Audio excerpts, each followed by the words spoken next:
کہ اللہ کا ذکر ایک بہت آسان کام ہے یاد رکھیے، اس لیے کہ زبان اس کے لیے لگتی ہے اور وقتاً فوقتاً وہ اللہ کو یاد کرتے رہے، یا دوسرے الفاظ میں زبان چلتی رہے اور ہر وقت اللہ کو جو ہے یاد کرتی رہے، یہ اللہ کا ذکر ہے۔ ذکر کوئی خاص چیز نہیں یاد رکھی، ورنہ جب میں ذکر کے بارے میں بات کروں گا تو آپ لوگ سمجھیں گے اب مسجد میں جا کے جانماز بچھا کے یا گھر میں ایک مخصوص جگہ بنا کے وہاں جانماز بچھا کے ایک تسبیح لے کر پڑھتے بیٹھنا یہی ذکر ہے، یہ ذکر نہیں یاد رکھی۔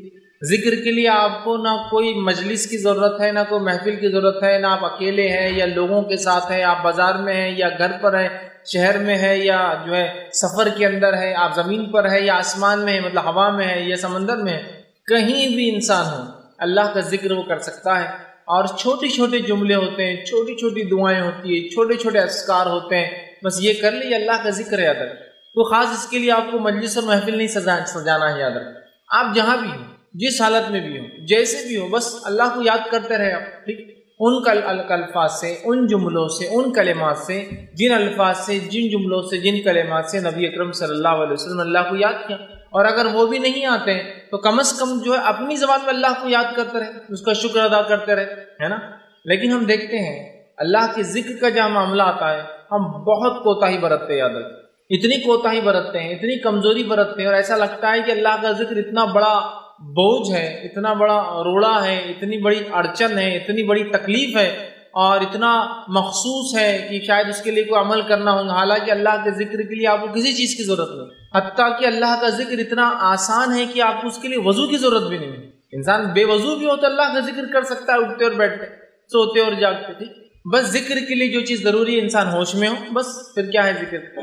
اور یہ دیکھا گیا ہے کہ جو لوگ ذکر کو کثرت سے کرتے ہیں اللہ کے، وہ جب بے ہوش بھی ہو جاتے تو اللہ کا ذکر کرتے رہتے ہیں۔ مثال کے طور پہ کچھ لوگ اللہ کے ذکر کے الحمدللہ اتنے پابند ہوتے ہیں کہ جب سوتے ہیں نا تو نیند میں بھی اللہ کا ذکر کرتے ہیں۔ آپ دیکھیے کروٹ بدلتے ہیں، اللہ کا ذکر کرتے ہیں نیند میں، اور وہ اس وجہ سے ہوتا ہے کہ جب وہ بیداری میں ہوتے ہیں، جاگتے ہوئے ہوتے ہیں، تب اللہ کو کثرت سے یاد کرتے ہیں، تو جب سوتے ہیں تو بھی انکانشیس مائنڈ ان کا اس ذکر کو یاد رکھتا ہے اور وہاں بھی وہ اللہ کا ذکر کرتا ہے۔ بڑی اہم چیزیں یاد رکھیے، اللہ کے ذکر کو ہم بڑا معمولی سمجھتے ہیں، ہمیں اس کے تعلق سے بچپن سے بچوں میں خوب ایسا ہنر، ایسا فن، ایسا جذبہ اور اتنا حافظہ ان کا کرا دینا چاہیے کہ بچے بہت سارے اللہ کے ذکر جو رسول اللہ صلی اللہ علیہ وسلم نے خاص طور سے ذکر کیا، ان ذکر کو جو ہے سیکھ لے۔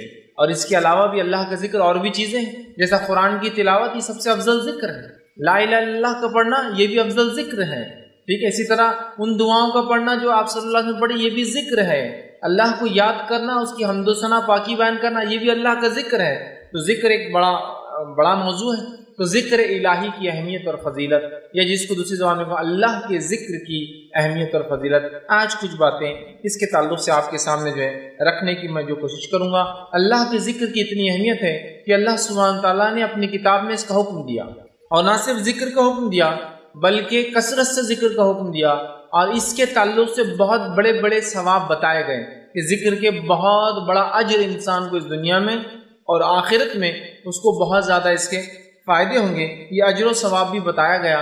آئیے ذکر کی اہمیت بتانے کے لیے ایک آیت آپ کے سامنے پڑھتا ہوں جو خطبے میں نے تلاوت کی، جو سورہ بقرہ سورہ نمبر 2 اس کی آیت نمبر 152 ہے، 152 ہے۔ اللہ اس نے فرماتا اور کہتا ہے فَاذْكُرُونِي أَذْكُرْكُمْ وَاشْكُرُوا لِي وَلَا تَكْفُرُونِ، کہ فَاذْكُرُونِي أَذْكُرْكُمْ، تم میرا ذکر کرو میں تمہارا ذکر کروں گا، وَاشْكُرُوا لِي وَلَا تَكْفُرُونِ، اور میری نعمتوں پر شکر ادا کرو اور اس کی ناشکری نہ کرو، اس کے ساتھ کفر نہ کرو، ان نعمتوں کو چھوٹا نہ جانو۔ تو بہرحال دیکھیے یہاں کیا فرمایا جا رہا ہے، فَاذْكُرُونِي أَذْكُرْكُمْ، اب اس سے بڑی کیا بات ہو سکتی ہے؟ اللہ فرما رہا ہے فَاذْكُرُونِي، تم میرا ذکر کرو، أَذْكُرْكُمْ، میں تمہارا ذکر کروں گا۔ مطلب جب بندہ اللہ کا ذکر کرتا ہے تو اللہ اس کا ذکر کرتا ہے۔ حدیث میں آتا ہے کہ جب بندہ اللہ کا ذکر کرتا ہے تو اللہ اس سے اچھی مجلس میں اس کا ذکر کرتا ہے، مطلب فرشتوں کی مجلس میں۔ ایک روایت میں آتا ہے جب بندہ اللہ کا ذکر کرتا ہے تو اللہ اپنے مقرب فرشتوں میں، اللہ کے جو نزدیکی فرشتے ہیں یاد رکھیے، ان میں اللہ پھر ذکر کرتا ہے ہم لوگوں کا، یا تو مقرب فرشتوں میں یا تو فرشتوں کی مجلس میں یاد رکھیے۔ تو کہا تم میرا ذکر کرو میں تمہارا ذکر کروں۔ اب ہم نے اللہ کا ذکر چھوڑ دیا اور پھر سوچتے اللہ نے ہمیں کیوں چھوڑ دیا؟ فَاذْكُرُونِي أَذْكُرْكُمْ، اس ہاتھ دے اور اس ہاتھ میں، تم مجھے یاد کرو میں تمہیں یاد رکھوں گا. سمپل اصول ہے کتنا، ہے نا. ہم اللہ کو بھول جاتے ہیں. اب اللہ کا ذکر اور اللہ کی تسبیح پاکی کب بیان کرتے ہیں؟ میکسیمم زیادہ سے زیادہ جب ہو جائے تو وہ یہ جب مصیبت آن پڑتی ہے، تکلیف آ گئی، ایگزام آ گئے تو بہت اللہ کا ذکر ہو رہا، ٹیسٹ آ گیا کوئی اللہ کا ذکر ہو رہا، بیماری آ گئی اللہ کا ذکر ہو رہا، تجارت ڈوب رہی اللہ کا ذکر ہو رہا، ہاں کسی ٹرین یا گاڑی کی چھوٹنے کا ڈر ہے تو پھر اللہ کا ذکر ہو رہا ہے، کسی نقصان کا اندیشہ خدشہ اللہ کا ذکر ہو رہا ہے، گھنی رات میں نکلے تو اللہ کا ذکر ہو رہا ہے. لیکن اس کے علاوہ آرام ہے تو اللہ کا ذکر غائب ہے، بزنس چلتا ہے تو اللہ کا ذکر غائب ہے، امتحان نہیں ہے تو اللہ کا ذکر غائب ہے، صحت دے دی تو اللہ کا ذکر غائب ہے، امن و امان دے دیا اللہ کا ذکر غائب ہے. پھر بولتے اللہ ہمیں کیوں نہیں یاد رکھتا؟ اس لیے کہ فاذکرونی اذکرکم، تم مجھے یاد کرو میں تمہیں یاد کروں گا. اور آگے فرمایا واشکروا لی، اور میرا شکر ادا کرو، ولا تکفرون، اور جو ہے میں نے جو نعمتیں دی ہیں اس کے ساتھ کفر نہ کرو، نہ جس کی کہیں گے ناشکری نہ کرو، ہے نا. تو ہم اللہ کے ذکر کو مخصوص کرتے ہیں، پھر کہتے ہیں اللہ ہمیں کیوں نہیں یاد رکھتا ہے. اصول بہت آسان ہے، یہ آیت بتا رہی ہے فاذکرونی اذکرکم، بس یہ اصول کو یاد رکھ لیجئے. ہم اللہ کو یاد کریں گے، اللہ ہمیں یاد رکھیں گے. اور کیسے یاد رکھیں گا؟ ابھی انشاءاللہ میں احادیث کے ذریعے بہت ساری باتیں آپ کے سامنے رکھوں گا کہ کیسے اللہ یاد کرتا ہے، کیسے اللہ یاد رکھتا ہے، کہاں اللہ یاد کرتا ہے ہمیں. تو اللہ کے ذکر کو معمولی مت سمجھ. ایسا ہوتا ہے کچھ لوگوں نے اللہ کے ذکر کو مذاق بنا دیا، میں جانتا ہوں. ان لوگوں کی وجہ سے ہم حقیقت میں اللہ کا ذکر نہ بھول جائے. جیسے کہ کچھ لوگ اللہ کا ذکر سے مراد ہے نماز روزہ زکوٰۃ سب چھوڑ دیتے ہیں، جنگلوں میں جا کے بس اللہ ہو چلاتے رہ رہے، گھوم رہے، ناچ رہے ہیں اور پتہ نہیں کیا کیا کر رہے ہیں. تو ان کو دیکھ کر ہمیں لگتا ہے یار اللہ کا ذکر بولتے کچھ تو بھی خاص چیز نہیں ہے، طریقہ نہیں ہے. اللہ کا ذکر بڑی اہم چیز ہے، یاد رکھیں. یہ الگ بات ہے کچھ لوگوں نے اس کو غلط ریپرزینٹ کیا، لیکن اس کی وجہ سے اللہ کے ذکر کی اہمیت میں کمی نہیں آتی ہے. تو پہلی آیت جو میں نے آپ کے سامنے اس کی اہمیت کے تعلق سے رکھی ہوئی ہے فاذکرونی اذکرکم واشکروا لی ولا تکفرون، تم میرا ذکر کرو اے بندو، میں تمہیں یاد کروں گا، تمہارا ذکر کروں گا. واشکروا لی، اور میرا شکر ادا کرو، میری تسبیحات اور میری بڑائی بیان کرو. ولا تکفرون، اور میری نعمتوں کے ساتھ کفر نہ کرو. اب مجھے یاد کرنے کا حکم دینے کے بعد تاکہ اللہ بھی ہمیں یاد رکھے، اللہ سبحانہ تعالیٰ یہ چاہتا ہے کہ تمام بندے اللہ کی اس کی تعریف کرے، حمد و ثنا کرے، اس کا ذکر کرے، کھڑے سے، بیٹھے سے، لیٹے سے، مطلب ہر کیفیت میں.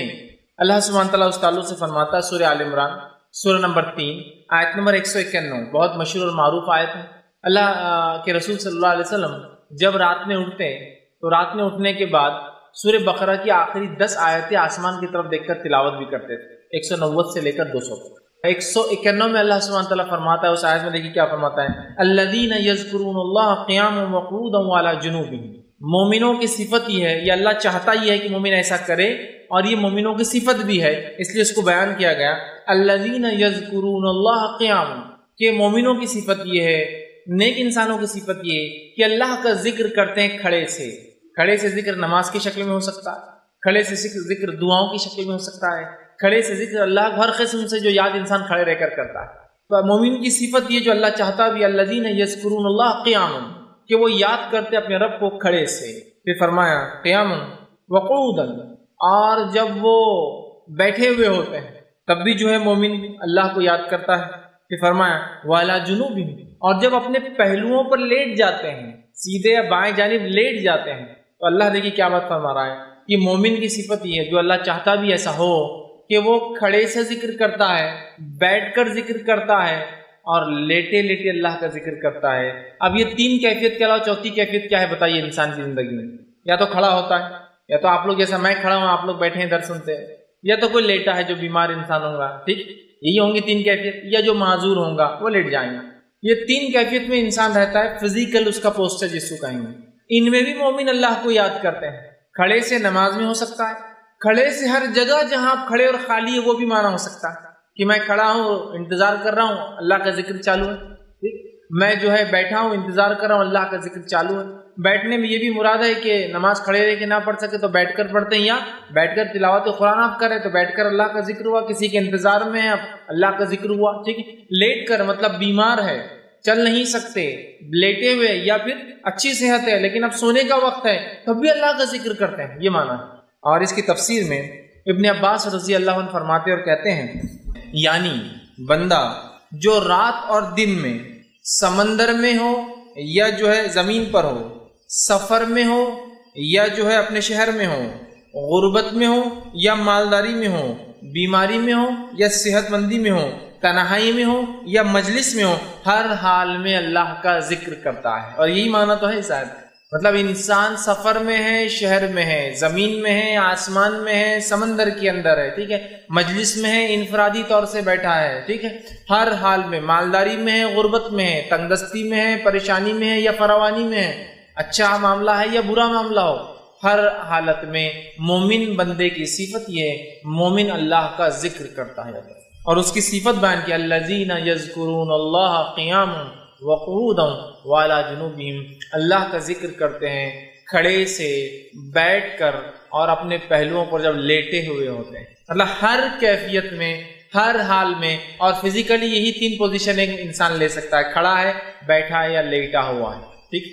تو ہر حال میں یاد رکھیں اللہ کا ذکر، اس لیے میں نے شروع میں کہ اللہ کے ذکر کو تو اتنا آسان ہے، کہیں بھی کبھی بھی ہو سکتا ہے، کوئی خاص موقع، کوئی خاص محل، کوئی خاص جگہ، کوئی خاص کچھ بھی نہیں چاہیے، آپ چاہیے اور ایک زبان چاہیے جو اللہ کو یاد کرتے ہیں، بس اتنا ہی چاہیے۔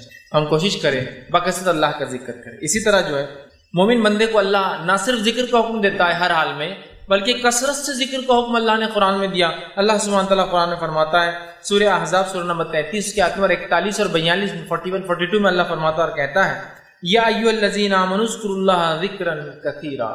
کیا فرمایا؟ یا ایھا الذین آمنوا اذکروا اللہ ذکرا کثیرا، اے وہ لوگوں جو ایمان لائے ہو، اللہ کا ذکر کرو کثرت کے ساتھ۔ کیسا ذکر کرو؟ ذکرا کثیرا، بہت زیادہ، جتنا ہو سکتا ہے اتنا ذکر کرو، تمہاری زبان کبھی ذکر سے نہ تھکے۔ آگے فرمایا وَسَبِّحُوا بُكْرَةً وَأَصِيلًا، اور اس کی تسبیح بیان کرو، اس کی پاکی بیان کرو صبح اور شام۔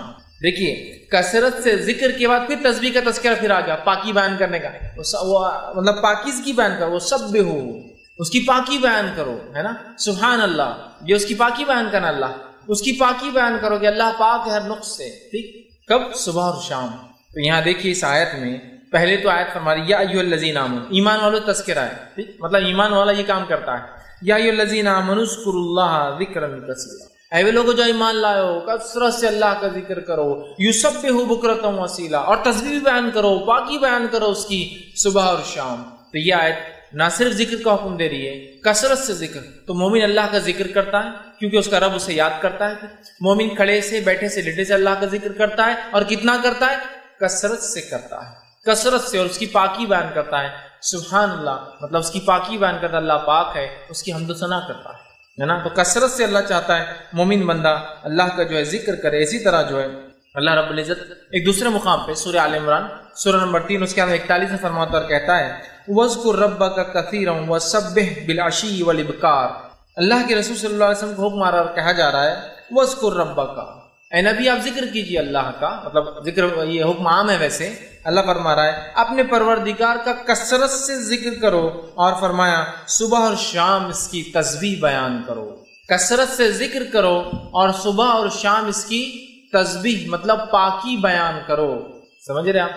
تو یہاں بھی دیکھیے آیت کہہ رہی ہے کہ کثرت سے ہم اللہ کا ذکر کریں، اور یہ جو یاد رکھیے ہم سے جو ہے مطلوب ہے۔ ایک حدیث قدسی آتی ہے جو کہ صحیح بخاری کی روایت ہے، اس میں دیکھیے اللہ کے رسول فرماتے اور کہتے ہیں، اللہ تعالیٰ فرماتا ہے، حدیث قدسی وہ حدیث ہوتی ہے جس میں اللہ کے رسول اللہ سے روایت کرتے ہیں۔ آپ نے فرما رکھا کہ اللہ تعالیٰ فرماتا ہے میں اپنے بندے کے ساتھ ہوتا ہوں جب وہ مجھے یاد کرتا ہے، میں اپنے بندے کے ساتھ رہتا ہوں، کب؟ جب وہ مجھے یاد کرتا ہے۔ تو ہم میں سے ایسا کون ہے جو نہیں چاہتا میرا رب میرے ساتھ رہے ہر بار، اس کی مدد، اس کی نصرت میرے ساتھ رہے؟ کون سا انسان ہے؟ یا میں اس کی ہدایت سے کبھی ایک لمحے کے لیے بھی الگ نہ رہوں؟ ایسا کون سا مومن ہے جو نہیں چاہتا؟ ہم سب چاہتے ہیں نا۔ تو پھر کثرت سے ذکر کیجئے، اللہ ہمارے ساتھ ہوتا ہے، اس کی نصرت ساتھ ہوتی ہے، اس کی مدد ساتھ ہوتی ہے، اور ساتھ میں جو ہے ہمیں بہت سارے فوائد بھی ملتے ہیں۔ ٹھیک، تو یہاں دیکھیے اللہ کے رسول کیا فرما رہے ہیں، اللہ فرماتا ہے کہ میں اپنے بندے کے ساتھ ہوتا ہوں جب وہ مجھے یاد کرتا ہے، اور اس کے دونوں ہونٹ میرے نام کے ساتھ ملتے ہیں۔ مطلب اللہ کا ذکر کرتا ہے اور اس کے دونوں ہونٹ نام سے ملتے ہیں۔ اس سے ایک بات اور پتہ چلتی ہے کہ ذکر جب انسان کرے گا تو ہونٹ ہلنا چاہیے۔ یہ الگ بات ہے کہ انسان کو موقع نہ ملے تو دل میں بھی ذکر کر سکتا ہے، اللہ اس ذکر کو بھی قبول کرتا ہے، چونکہ آگے کہ انشاءاللہ حدیث آئیں گی کہ جب بندہ مجھے دل میں یاد کرتا ہے تو میں بھی اس سے اپنے جو ہے یا اس کو جو اندر یاد کرتا ہوں۔ سمجھ رہا؟ وہ بھی تذکرہ، لیکن ہونٹ بھی ہلا سکتے ہیں آپ ذکر کے اندر، اس لیے کہ یہاں کہا گیا اس کے ہونٹ ملتے ہیں ذکر کی وجہ سے۔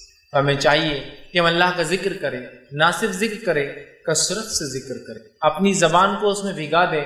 نبی اکرم صلی اللہ علیہ وسلم دعا کیا کرتے تھے کہ اللہ مجھے ایک ایسی زبان دے جو کثرت سے ذکر کرے۔ سمجھ رہے آپ؟ ہم بھی کوشش کریں ذکر کریں۔ اسی طرح مسند احمد کی روایت ہے، آپ صلی اللہ علیہ وسلم فرماتے اور کہتے ہیں، ذکر کی فضیلت دیکھیے کیا ہے، حدیث کو دیکھیے، بغور سنیے آپ کیا اللہ کے رسول فرماتا ہے، ذکر کی اہمیت سنیے آپ سے فرماتے اور کہتے ہیں، یہ مسند احمد کی روایت ہے، اللہ کے عذاب سے بچانے کے لیے انسان کے پاس ذکر الہی سے بڑھ کر کوئی عمل نہیں ہے۔ اللہ کے عذاب سے بچانے کے لیے ذکر الہی سے بڑھ کر کوئی عمل انسان کے پاس نہیں ہے۔ اللہ سے اپنے آپ کو جہنم سے، اس کے غصے سے، اس کے غضب سے بچانے کے لیے ہمارے پاس اللہ کے ذکر کے علاوہ کوئی ہتھیار نہیں ہے، اللہ کے ذکر کے علاوہ کوئی طریقہ اور کوئی سولوشن نہیں ہے۔ آپ فرماتے ہیں اللہ کے عذاب سے بچانے کے لیے انسان کے پاس ذکر الہی سے بڑھ کر کوئی عمل نہیں ہے۔ پھر فرماتے ہیں صحابہ نے عرض کیا کہ اللہ کے رسول صلی اللہ علیہ وسلم کیا جہاد فی سبیل اللہ بھی نہیں ہے؟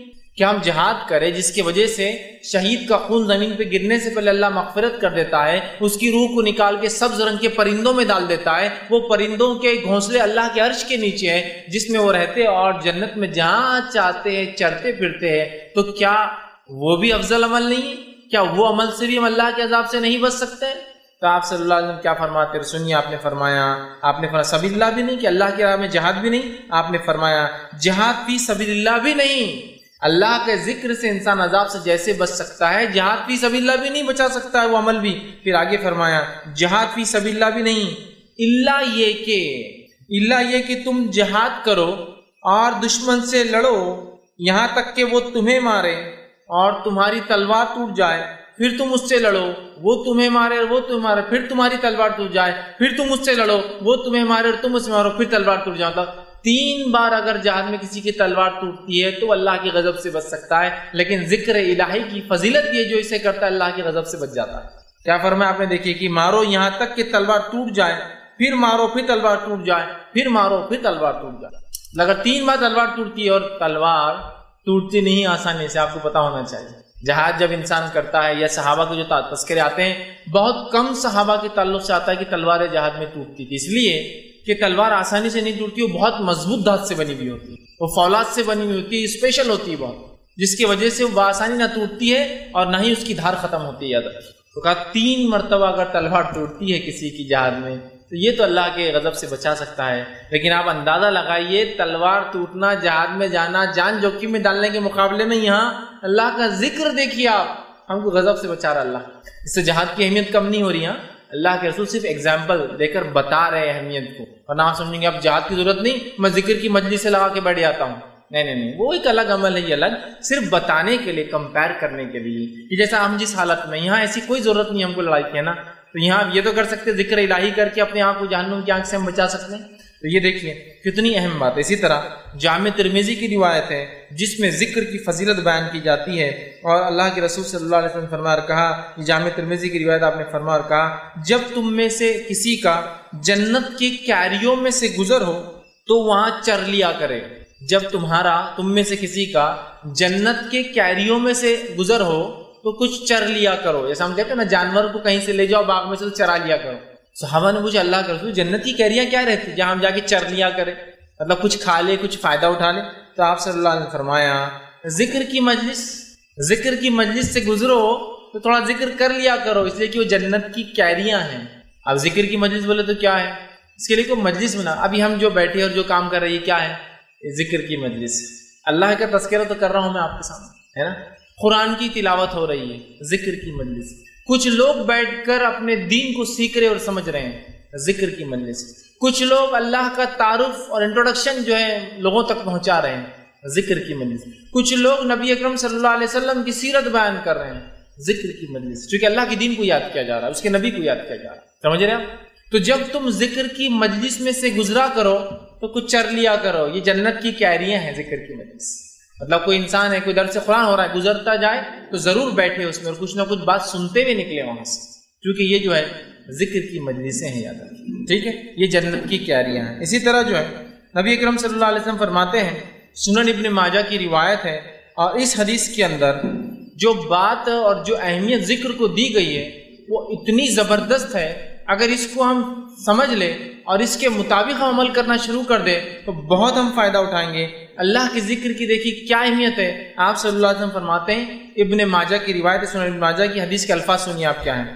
کیا میں تمہیں وہ عمل نہ بتا دوں جو تمہارے اعمال میں سب سے اچھا ہے؟ آپ صلی اللہ علیہ وسلم فرما رہے ہیں کیا میں تم لوگوں کو اعمال میں وہ عمل نہ بتا دوں جو تمہارے عملوں کے اندر سب سے اچھا ہے؟ اس کے بعد جو ہے آپ صلی اللہ علیہ وسلم فرمایا اور کہا تمہارے مالک حقیقی کے نزدیک سب سے عمدہ، اللہ کے نزدیک سب سے عمدہ وہ شخص وہ عمل ہے، تمہارے درجات میں سب سے اعلیٰ وہ جو عرفہ وہ ہے، اور تمہارے لیے سونے اور چاندی سے بھی وہ چیز خیر ہے۔ مطلب پہلے تو آپ نے فرمایا کیا میں تمہیں سب سے اچھا عمل نہ بتا دوں، پھر آپ فرما رہے ہیں تمہارے مالک حقیقی کے نزدیک وہ سب سے عمدہ عمل ہے، سب سے اچھا ہے، اللہ کے نزدیک سب سے عمدہ ہے، تمہارے درجات کو سب سے زیادہ بلند کرتا ہے اگر وہ کام کرو تو۔ پھر فرماتے تمہارے لیے سونے اور چاندی سے افضل ہے جس کو انسان جمع کرتا ہے، اور اس بات سے بھی بہتر ہے کہ دشمنوں سے تمہاری مدبھیڑ ہو جائے، تم انہیں مارو اور وہ تمہیں مارو۔ پوچھا گیا وہ کون سا عمل ہے تو آپ نے فرمایا، رسول نے فرمایا وہ بہترین عمل کیا ہے؟ جب پوچھا گیا تو آپ نے فرمایا اللہ کا ذکر۔ کیا فرمایا؟ ذکر اللہ، اللہ کا ذکر۔ اللہ کا ذکر سب سے افضل عمل ہے، سب سے اعلیٰ عمل ہے، سب سے زیادہ درجے بلند ہوتے ہیں، جہاز سے بھی بہتر ہے، اور سونا اور چاندی جس کو جمع کرنے کے لیے ہم سب کچھ دنیا میں کرتے ہیں یہ قیامت میں اس سے بہتر ثابت ہوں گا۔ سمجھے آپ بات؟ کتنا اہم اور کتنا افضل عمل ہے اللہ کا ذکر، جس کو ہم بہت معمولی سمجھتے ہیں، اور اللہ کے ذکر کو اگر تھوڑا بہت کرتے بھی تو اتنا معمولی ہے، اتنا ہلکا، اسی کو انتہا بودا۔ کسی سے ملاقات کرو تو سلام کرو، کیا جاتا ہے اس کے اندر؟ مجھے بتائیے چند جملے، السلام علیکم۔ وہ ذکر تک نہیں ہو رہا تو باقی کیا ذکر سیکھیں گے اور کیا سکھائیں گے باقی لوگ؟ سبحان اللہ، اللہ کی پاکی بیان کرنا، انشاءاللہ میں اللہ نے چاہا تو ماشاءاللہ، اللہ نے جیسا اللہ برکت دے۔ اور چھوٹی چھوٹی دعائیں، گھر سے نکل رہے ہیں، گھر میں جا رہے ہیں، مسجد میں داخل، مسجد سے نکلنا ہے، نماز سے پہلے، نماز کے بعد ذکر و اذکار، جو نماز کے دوران، نماز کے بعد آپ ذکر و اذکار کرتے ہیں، لوگوں سے ملتے تو ذکر کرتے ہیں، لوگوں سے ملاقات کرے تو اچھائی کا حکم دے، برائی سے روکے، یہ بھی ذکر ہے۔ لیکن آج ہم اتنے اپنے آپ کو ذکر سے دور کر بیٹھے ہیں کہ کبھی کبھار جو تھوڑا بہت کوئی ذکر کر لے لوگ بولتے رہے یار اللہ کو بہت یاد کرتا ہو بندہ، بہت اللہ کا بندہ ہے، بہت پیارا بندہ ہے۔ بھائی اتنے کم لوگ ہو گئے اللہ کا ذکر کرنے والے کہ کوئی کرتا ہے تو مشہور ہو جاتا ہے، جبکہ ہونا ہی چاہیے کہ جو نہ کرے مشہور ہو جائے کہ اللہ کا ذکر نہیں کرتا، کیسا احمق آدمی ہے۔ احمق مطلب عقل نہیں ہے اس کو کہ اللہ کے ذکر کے کتنے فائدے اور وہ ذکر نہیں کرتا ہے۔ اور حالت یہ ہماری کہ اللہ کے ذکر کو ہم ایک تو سن کے ہم کو لگا اللہ کا ذکر بولتے جملہ ہی غلط ہے، ایسی بات نہیں ہے میرے کو۔ کچھ لوگوں نے اسے غلط مانا لیا، غلط انداز سے وہ کیا، لیکن اللہ کا ذکر بڑا افضل ہے۔ یہ حدیث دیکھیے کتنی باتیں بتا دی، سب سے اعلیٰ ہے، سب سے افضل ہے، سونے چاندی سے بہتر ہے، اللہ معاف کرتا ہے، اس کا غضب کم ہوتا ہے، اور ہم اللہ سے نزدیک ہوتے ہیں، اللہ ہمیں یاد کرتا ہے۔ اتنی ساری باتیں ہم اب تک دیکھتے ہوئے آ گئے کہ ہم جب اس کو یاد کرتے ہیں تو بہرحال اللہ کا ذکر یہ سب سے بہترین عمل ہے۔ ہم کوشش کریں اپنی زبانوں کو اللہ کے ذکر سے تر کر لیں، کچھ نہ ہو خالی ہے تو بھی ذکر چالو رہنے دیں، خالی وقت تو بڑا بہترین موقع ہے۔ اور کچھ اذکار کو جو احادیث کے اندر آتے ہیں ان کو خاص طور سے آتے ہیں، جن کے فضائل بیان کیے گئے، کچھ تو قرآنی آیت ہیں جن کے فضائل بیان کیے گئے کہ اگر ذکر کے طور پہ کیا جائے تو فائدہ ہے، اور کچھ اذکار سے ہٹ کر دعائیں ہیں۔ انشاءاللہ اس میں سے چند وقت نہیں ہے، ایک دو رکھوں گا بھی انشاءاللہ، تاکہ اس کو ہم اپنی زندگی میں اپنائیں اور اس کو ہمیشہ کرنے کی ہم کوشش کریں۔ آئیے ایک اور حدیث قدسی آتی ہے اللہ کے ذکر کے فائدے میں، فضائل میں، اہمیت میں، وہ صحیح بخاری کی روایت ہے۔ نبی اکرم صلی اللہ علیہ وسلم نے فرمایا اور کہا اللہ تعالیٰ فرماتا ہے میرا بندہ میرے بارے میں جیسا خیال رکھتا ہے میں اس کے مطابق ہوا کرتا ہوں، میرا بندہ میرے بارے میں جیسا گمان کرتا ہے میں اس کے مطابق ہوا کرتا ہوں۔ تو اسی لیے اللہ سے کیسا گمان رکھنا چاہیے ہمیشہ؟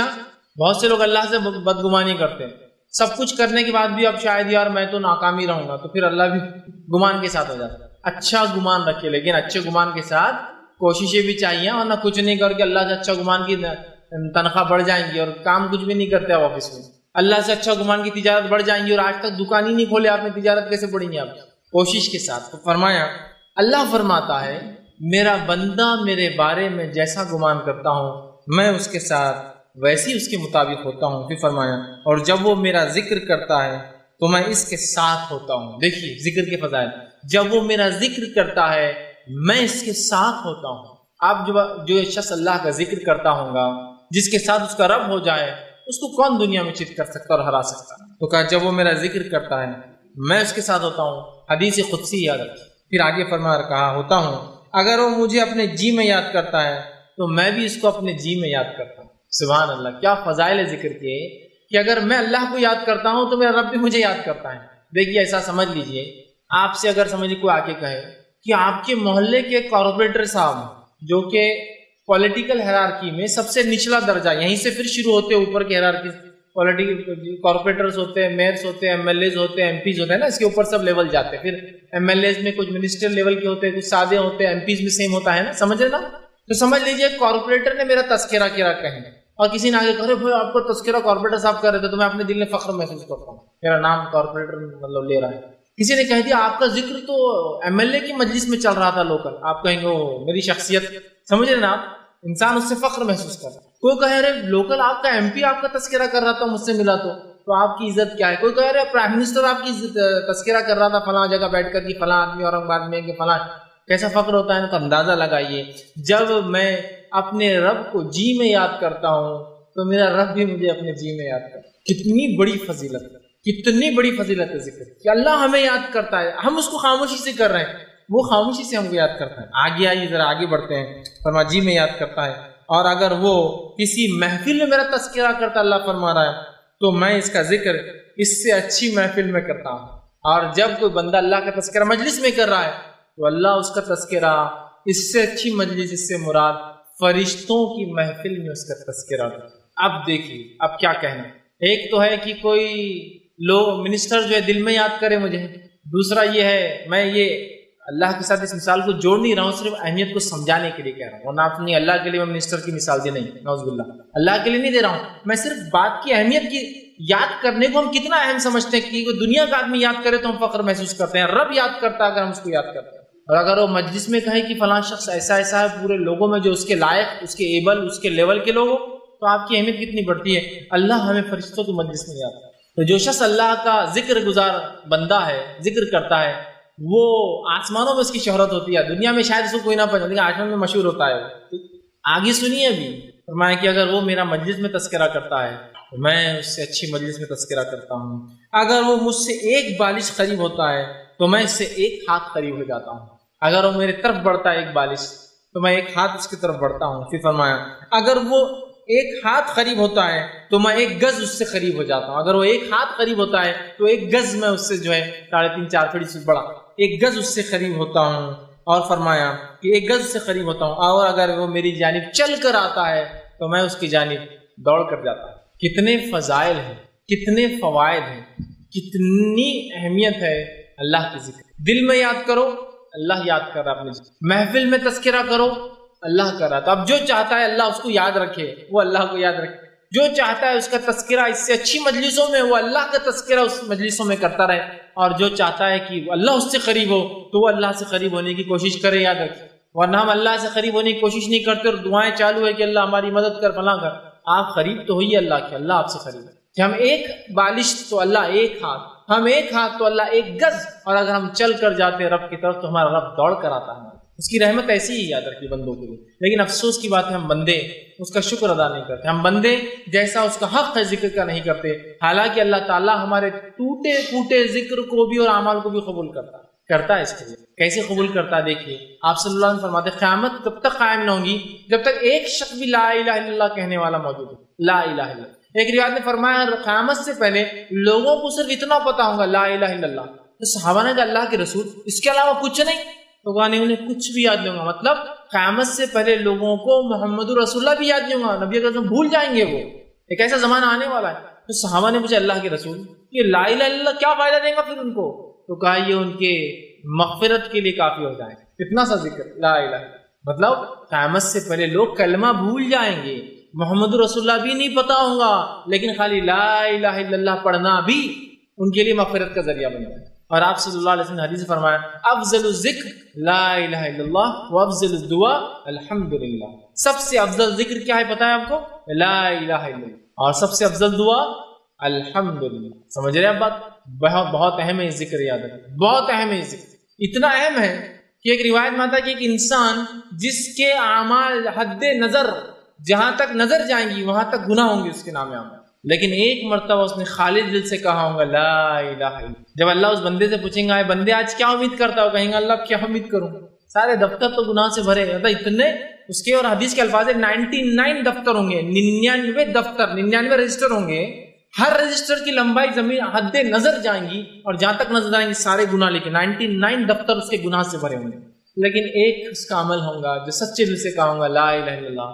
اللہ کہیں گا تولو، جب تولا جائے گا 99 دفتر ایک طرف اور لا الہ الا اللہ ایک طرف، تو لا الہ الا اللہ کا پلڑا بھاری ہو جائے گا، 99 دفتر اس کے گناہ کے ہلکے پڑ جائیں گے۔ لا الہ الا اللہ ایک ذکر کی فضیلت بتا رہا ہوں میں آپ کو، تو ابھی تو ذکر و اذکار ایسے ایسے احادیث میں آتے ہیں جسی کو امتحان اس کو ہم کر سکتے ہیں، قرآن نے بھی بیان کی کئی دعاؤں کی شکل میں، احادیث میں بھی آتے ہیں فضائل کی شکل، لیکن وہ فضائل ہم کو نہیں سمجھتے، پتہ نہیں علم غلم فضائل ہم نے کہاں سے بنا لیے، وہ بڑے ہم کو سمجھتے ہیں، ہم جو اس چیز پہ آتا ہے، لیکن اس مجلسوں کو، اس ذکر کو لا الہ الا اللہ مخصوص نہیں کرنا چاہیے، جو عام ہے اس کو عام رہنے دیجیے، تعداد مقرر ان ذکروں کی تعداد ہم کبھی مقرر نہ کریں جو ذکر کی تعداد رسول اکرم صلی اللہ علیہ وسلم نے مقرر نہیں کی کہ 100 لاکھ، 1 لاکھ بار، 1,44,000 بار، 24، جو تعداد عام ہے، جس کی خاص آپ نے بتایا اتنے بار تو ان کو اتنی بار ہی پڑھنا چاہیے، ٹھیک ہے۔ تو دیکھیے کتنی اہم فضیلت ہے ذکر کی۔ اسی طرح جو ہے ذکر کے تعلق سے جو ہے نبی اکرم صلی اللہ علیہ وسلم فرماتے ہیں اور کہتے ہیں، یہ سنن ابو داؤد کی روایت ہے، حدیث کے الفاظ اس طرح سے،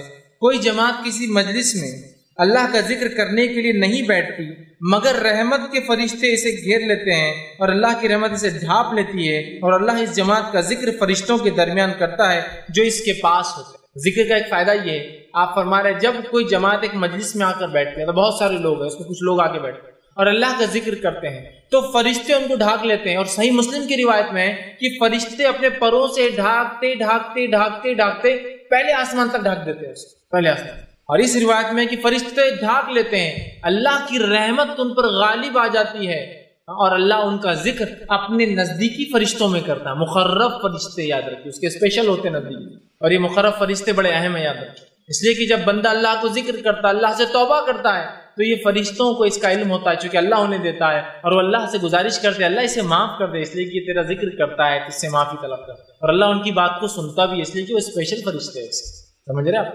تو اللہ مخرب فرشتے، صحیح مسلم کی روایت ہے فرشتے پروں سے گھیرتے گھیرتے آسمان تک گھیر لیتے ہیں، اللہ اس مجلس کی مغفرت کر دیتا ہے، اور فرشتوں سے کہا فرشتوں یہ جتنے لوگ اس مجلس میں تھے جو میرے ذکر کی تھے سب کو معاف کر دیا جائے، تو فرشتے کہتے ہیں اللہ اس میں تو 1-2 لوگ ایسے تھے یا کچھ لوگ ایسے تھے جو ایسا گزر رہے تھے، گزرتے گزرتے آ کے کچھ دیر کے لیے صرف بیٹھ گئے، تو اللہ کہتا ہے انہیں بھی معاف کر دو، اس لیے کہ وہ جس مجلس میں بیٹھے تھے اس مجلس کی وجہ سے ان کی مغفرت کرو۔ اور ذکر کرنے والوں کی اہمیت دیکھیے کہ اگر کوئی چلتے چلتے بھی بیٹھ کے کچھ سن لیتا ہے تو وہ بھی مغفور ہو جاتا ہے، اس کی بھی مغفرت ہو جاتی ہے۔ کیوں؟ کیونکہ وہ مجلس ہی ایسی ہوتی ہے کہ اس میں کسی کو معاف مطلب جس کو کہیں گے اس کو معافی نہ دے، ایسا ہو ہی نہیں سکتا، کہ تو اللہ کے ذکر کی مجلس ہے۔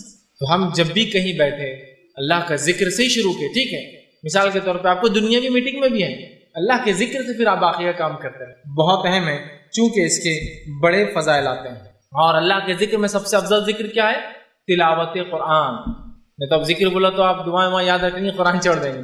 سب سے افضل ذکر قرآن ہے، اس کا ہر حرف پڑھنے پر کتنی نیکیاں ملتی ہیں؟ 10 نیکیاں ملتی ہے، کہ اس کا ہر حرف جب انسان پڑھتا ہے تو اس پہ 10 نیکیاں ملتی ہے نا۔ آپ نے فرمایا جب کوئی انسان قرآن پڑھتا ہے ہر حرف پہ 10 نیکی ملتی ہے، اور میں یہ نہیں کہتا ہوں الف لام میم ایک حرف ہے، بلکہ الف حرف و لام حرف و میم حرف، کہ الف ایک حرف ہے، لام ایک حرف ہے، میم مطلب اگر تو کتنے نیکیاں مل جاتی ہیں؟ 30 نیکیاں۔ بہت اہم چیزیں معمولی نہیں ہوتی، سمجھ رہے ہیں آپ؟ 30 نیکیاں اس کو مل جاتی ہے، یاد رکھیے۔ تو ہمیں کوشش کرنا چاہیے سب سے پہلے قرآن کو کثرت سے پڑھے، پھر اس کے بعد جو ہے جو دعائیں قرآنی آتی ہے، جو دعائیں حدیث کی، چونکہ یہ ذکر میں سب سے افضل چیزیں ہیں، یاد رکھیں، ٹھیک۔ اسی طرح جو ہے نبی اکرم صلی اللہ علیہ وسلم نے کچھ مخصوص ذکر بتائے ہیں، میں پورے نہیں رکھوں گا، میں 3 ہی رکھوں گا چونکہ وقت نہیں تھا، لیکن بہت اہم 3 میں نے چن کے رکھے، اور جو اتنے آسان ہیں اتنے عام ہیں ہم ہمیشہ کر سکتے ہیں انشاءاللہ۔ کم از کم ایک ذکر کی مجلس تھی، ایک ذکر کا درس تھا، اور 3 ذکر تو سیکھ کر جائے تاکہ اس کو زندگی میں لاگو کر لیں تو ہمارے لیے فائدے مند ثابت ہوں گے۔ آئیے وہ کون سے میں نے 3 ذکر چنے ہیں کہ میں آپ کے سامنے صرف فضائل بیان کرنے میں کتنے اہم ہے اللہ کے ذکر وہ رکھ رہا ہوں، ورنہ بہت سارے اور بھی دعائیں ہیں۔ پہلا جو ہے نبی اکرم صلی اللہ علیہ وسلم فرماتے اور کہتے ہیں ذکر کے تعلق سے، اور اس کی اہمیت بتاتے ہیں، اور یہ جو ہے ترغیب و ترہیب میں جو ہے یہ روایت ملتی ہے جو کہ صحیح روایت ہے۔ آپ صلی اللہ علیہ وسلم فرمایا اور کہا اور فرمایا اور حدیث کے الفاظ اس طرح سے فرمایا، آپ نے فرمایا، ارشاد فرمایا کہ جو شخص 10 مرتبہ ان کلمات کو پڑھے، کیا فرمایا؟ جو شخص ان کلمات کو 10 مرتبہ پڑھتا ہے، وہ کلمات کیا ہے؟ لا الہ الا اللہ وحدہ لا شریک لہ لہ الملک ولہ الحمد وہو علی کل شیء قدیر۔ کیا ہے؟ کون سے کلمات ہیں؟ بہت آسان ہے، اس کو عام زبان میں چوتھا کلمہ بولتے ہیں۔ اب یہ الگ بات ہے کہ لوگوں نے 1 سے 7 کلمے بنائے، کیسے بنائے نہیں پتا، لیکن بہرحال ایک عام سمجھ کے لیے بول رہا ہوں، ٹھیک ہے؟ اول کلمہ، دوم کلمہ، سوم کلمہ، چہارم کلمہ، پنجم تی، چاروں میں، ٹھیک۔ ہندوستان میں 7 کلمے، پہلے ہم جب سیکھتے تھے جب 5 سیکھے تھے ہم نے، لیکن ابھی نئے بچے 7 کلمے سیکھتے ہیں۔ بہرحال تو ان ترتیب میں اگر لیا جائے تو یہ چوتھے میں آتا ہے، لا الہ الا اللہ وحدہ لا شریک لہ لہ الملک ولہ الحمد وہو علی کل شیء قدیر۔ تو آپ فرماتے اور کہتے ہیں کہ آپ نے فرمایا کہ جو شخص اس کلمے کو 10 مرتبہ پڑھتا ہے، ٹھیک، لا الہ الا اللہ وحدہ لا شریک لہ، کہ اللہ جو ہے لا الہ، اللہ کے سوا کوئی معبود برحق نہیں، وہ ایک ہے، اس کا کوئی شریک نہیں، ٹھیک ہے۔ اس کے الفاظ جو ہے لہ الملک والحمد، اسی کے لیے جو ہے تمام ملکیت ہے اور اسی کے لیے تمام تعریفیں ہیں، وہو علی کل شیء قدیر، اور وہ تمام چیزوں پر قادر ہے، ٹھیک ہے، ٹھیک ہے۔ یہ اس کا ترجمہ ہے۔ جو شخص اس کو 10 مرتبہ پڑھتا ہے دن میں، آپ سے فرماتے ہیں اس کا ثواب ایسے ہے گویا اس نے بنی اسماعیل میں سے 4 غلاموں کو آزاد کیا۔ اسماعیل علیہ السلام کی نسل میں سے کتنے لوگوں کو آزاد کیا؟ 4 لوگوں کو۔ اور آپ کو پتا ہے کہ آدم علیہ السلام سے لے کر نبی اکرم صلی اللہ علیہ وسلم تک اسماعیل علیہ السلام کی جو نسل کا تذکرہ کیوں آ رہا ہے؟ آدم علیہ السلام سے لے کر نبی اکرم صلی اللہ علیہ وسلم تک آپ فرماتے ہیں اس نسل میں کسی نے بھی زنا نہیں کیا، کیونکہ انبیاء جو ہوتے سب سے پاکیزہ نسل میں پیدا ہوتے ہیں، سمجھے؟ مشرک گزرے ہیں وہ ایک الگ چیز ہے، لیکن کوئی جو ہے زنا نہیں کیا، مطلب ولد الزنا یا زنا کی اولاد یا زنا نہیں کیا کسی، اتنی پاکیزہ نسل ہے یہ، آدم علیہ السلام سے لے کر اسماعیل علیہ السلام، اسماعیل علیہ السلام سے لے کر رسول اللہ صلی اللہ علیہ وسلم تک، سمجھ رہے آپ؟ تو کہا اس نے بنی اسماعیل میں سے 4 غلام آزاد کیے۔ غلام آزاد کرنا بہت اجر ثواب کام ہے۔ کیا کرنا ہے ہم کو؟ لا الہ الا اللہ وحدہ لا شریک لہ لہ الملک ولہ الحمد وہو علی کل شیء، 10 مرتبہ پڑھنا ہے دن۔ تو کیا کیا آپ نے؟ بنی اسماعیل میں سے 4 غلام آزاد کر دی، صرف 10 مرتبہ کلمے کو پڑھنا ہے۔ کتنے فضائل اندازہ لگا۔ دوسری فضیلت جو ہے ایک اور ذکر کی جو میں آج رکھ رہا ہوں، ویسے بہت ہے لیکن 3 میں نے چنے ہیں صرف۔ دوسری فضیلت والا ذکر ہے جو بہت آسان ہے، ہم سب کر سکتے ہیں، وہ یہ ہے جو کہ ترغیب و تہذیب، اسی میں جو یہ صحیح روایت ہے، بہت مشہور اور معروف روایت ہے کہ آپ صلی اللہ علیہ وسلم نے فرمایا جو شخص نماز کے بعد 33 مرتبہ الحمدللہ، 33 مرتبہ سبحان اللہ، 33 مرتبہ اللہ اکبر کہتا ہے اور آخر میں یہ کہتا ہے لا الہ الا اللہ وحدہ لا شریک لہ لہ الملک ولہ الحمد وہو علی کل شیء قدیر، وہی جو میں نے اس سے پہلے رکھا۔ تو 33 بار جو ہے اس شخص نے جو ہے الحمدللہ کہا، 33 بار سبحان اللہ کہا، 33 بار اللہ اکبر کہا، اور اس کے آخر میں یہ کہا، چونکہ 33 اور 33 ہو گئے 99 اور آخر میں 100 کی گنتی پوری کر دی، یہ کہہ کر کہ لا الہ الا اللہ وحدہ لا شریک لہ لہ الملک ولہ الحمد وہو علی کل شیء قدیر۔ تو آپ فرماتے اور کہتے ہیں جب یہ کہتا ہے تو آپ فرماتے ہیں کہ جو ہے اس کے فائدہ یہ ہے تو اس کے سارے گناہ معاف کر دیے جاتے ہیں، گویا اگر اس کے گناہ سمندر کے جھاگ کے برابر بھی ہو تو۔ ایک روایت میں فرمایا یہ پڑھنا غلام آزاد کرنے سے زیادہ بہتر ہے۔ ایک روایت فرمایا اس کے پڑھنے سے 10 نیکیاں ہر اس پہ ملتے ہیں، مطلب اس کو 1000 نیکیاں ملتی، 100 بار پڑھا نا، 100 پڑھنے پہ اس کو 1000، 10 ہر اس پہ 10 تو 1000 نیکیاں ملتی ہے، 1000 گناہ معاف کر دیے جاتے ہیں۔ یہ فضائل اتنا آسان ہے نا کہ سارے گناہ حتیٰ کہ سمندر کے جھاگ کے برابر گناہ ہو کتنے کثرت سے سب معاف کر دیا جاتے، صرف ہر نماز کے بعد 33 مرتبہ 33 مرتبہ 33 مرتبہ الحمدللہ سبحان اللہ الحمدللہ اور اللہ اکبر کہہ دے، اس کے سارے گناہ معاف۔ اور یہ گناہ صغیرہ ہوتے ہیں، کبیرہ کے لیے توبہ ضروری ہوتی۔ کتنے فضائل ہیں۔ تیسری چیز جو میں نے جو بہرحال آج کے لیے چنی ہے وہ یہ ہے، اور بہرحال ایک اور ہے، 4 میں نے وہ کیے۔ تیسری چیز جو چنی ہے وہ بھی بڑی آسان ہے، بہت آسانی سے ہم کر سکتے ہیں اور سب کو یاد ہے۔ آپ صلی اللہ علیہ وسلم فرماتے ہیں اور کہتے ہیں، یہ حدیث جو ہے ترغیب و تہذیب کی، آپ نے فرمایا اور کہا جو شخص ٹھیک ہے یہ پڑھے جو ہے لا حول ولا قوت الا باللہ، حدیث کا الفاظ اس لیے ہے قل لا حول ولا قوت، جو شخص اس کا وظیفہ کرے لا حول ولا قوت الا باللہ فإنہ کنز من کنوز الجنہ، یہ حدیث کے الفاظ ہے قل لا حول ولا قوت الا باللہ فإنہا کنز من کنوز الجنہ، کہ جو شخص لا حول ولا قوت الا باللہ یہ پڑھیں گا تو یہ جنت کے خزانوں میں سے ایک خزانہ ہے. جنت کے خزانوں میں سے خزانہ، اس کا معنی کیا ہوتا ہے؟ لا حول، نہ ہمیں صلاحیت ہے، نہ ہمیں سمجھ ہے، ولا قوت، نہ ہمیں کوئی چیز کرنے کی طاقت، الا باللہ، سوائے اس کے کہ اللہ ہر چیز پر قادر ہے، اس کی مشیت سے یہ تمام کام ہوتے ہیں. آپ نے فرمایا اس کا وظیفہ کرو، اس لیے کہ جنت کے خزانوں میں سے ایک ڈھکا ہوا چھپا ہوا خزانہ ہے. لا حول ولا قوت الا باللہ، اتنا ہی پڑھنا ہے، کبھی بھی آپ پڑھ سکتے عام. چوتھا جو ایک حدیث جو صحیح بخاری کی ہے اور صحیح بخاری کی آخری حدیث ہے، لاسٹ حدیث کے الفاظ دیکھیے کیا ہے. کلمتان حبیبتان الی الرحمن، دو کلمے ایسے ہیں جو رحمان کو بڑے پسند ہیں. خفیفتان علی اللسان، بہت آسان ہے انسان کی زبان پہ، بڑے ہلکے ہوتے زبان کے اعتبار سے. ثقیلتان فی المیزان، لیکن بہت وزنی بھاری ہوں گے روز قیامت میزان کے اندر. سبحان اللہ وبحمدہ وسبحان اللہ العظیم. دو کلمے ایسے ہیں جو رحمان کو بڑے پسند ہے، ہونٹوں پر بڑے ہلکے ہیں، میزان میں بڑے بھاری ہے. سبحان اللہ وبحمدہ وسبحان اللہ العظیم. دو ہی کلمے، کس کو یاد نہیں؟ سب کو یاد ہے، بس اٹھتے بیٹھتے سوتے جاگتے جب یاد آئے سبحان اللہ وبحمدہ وسبحان اللہ العظیم پڑھ دیجیے. ہوگا سمجھ رہے آپ؟ تو یہ بڑی اہمیت کی حامل ہے، اور کتنے فضائل ان کے دیکھیے آپ بتائے جا رہے ہیں ان کے پڑھنے کے بارے میں. اور یہ بہت آسان عمل ہے، یاد رکھیں. ٹھیک، تو ہم اللہ کے ذکر کے معاملے میں بہت محتاط رہیں، چونکہ جو ذکر اللہ کا بندہ نہیں کرتا ہے اس کے تعلق سے حدیث میں الفاظ ہے، ذکر کرنے والے اور نہیں کرنے والے کی مثال الحی والمیت کی ہے. ذکر کرنے والا زندہ ہے اور ذکر نہیں کرنے والا مردہ ہوتا ہے، یاد رکھیے. اور جو بندہ اللہ کا ذکر نہیں کرتا شیطان اس پر غالب آ جاتا ہے، پریشانیاں اس کے دل میں بھر جاتی ہے، اطمینان سے دل خالی ہو جاتے ہیں، تنگ دستی بھر جاتی ہے، دنیا کی زندگی اجیرن ہو جاتی ہے، مشکل میں جو ہے زندگی گزارتا ہے. بہت نقصانات ہیں، یاد رکھیے. ذکر نہ کرنے سے شیطان حاوی ہو جاتا ہے، دل بے اطمینان ہوتا ہے، انسان پریشان ہوتا ہے. کئی چیزوں کا ذکر الہی علاج ہے. تو اگر آپ کہیں آپ پریشان ہیں، تنگ دستی ہے، بدحالی ہے، دل نہیں لگتا، وساوس آتے ہیں، شیطان آپ پر حاوی ہو گیا ہے، فلاں ہو گیا، اور شیطان کے حاوی ہونے سے کیا کیا نقصان ہوتے ہیں آپ سب جانتے ہیں. تو ان سب کا علاج کیا ہے؟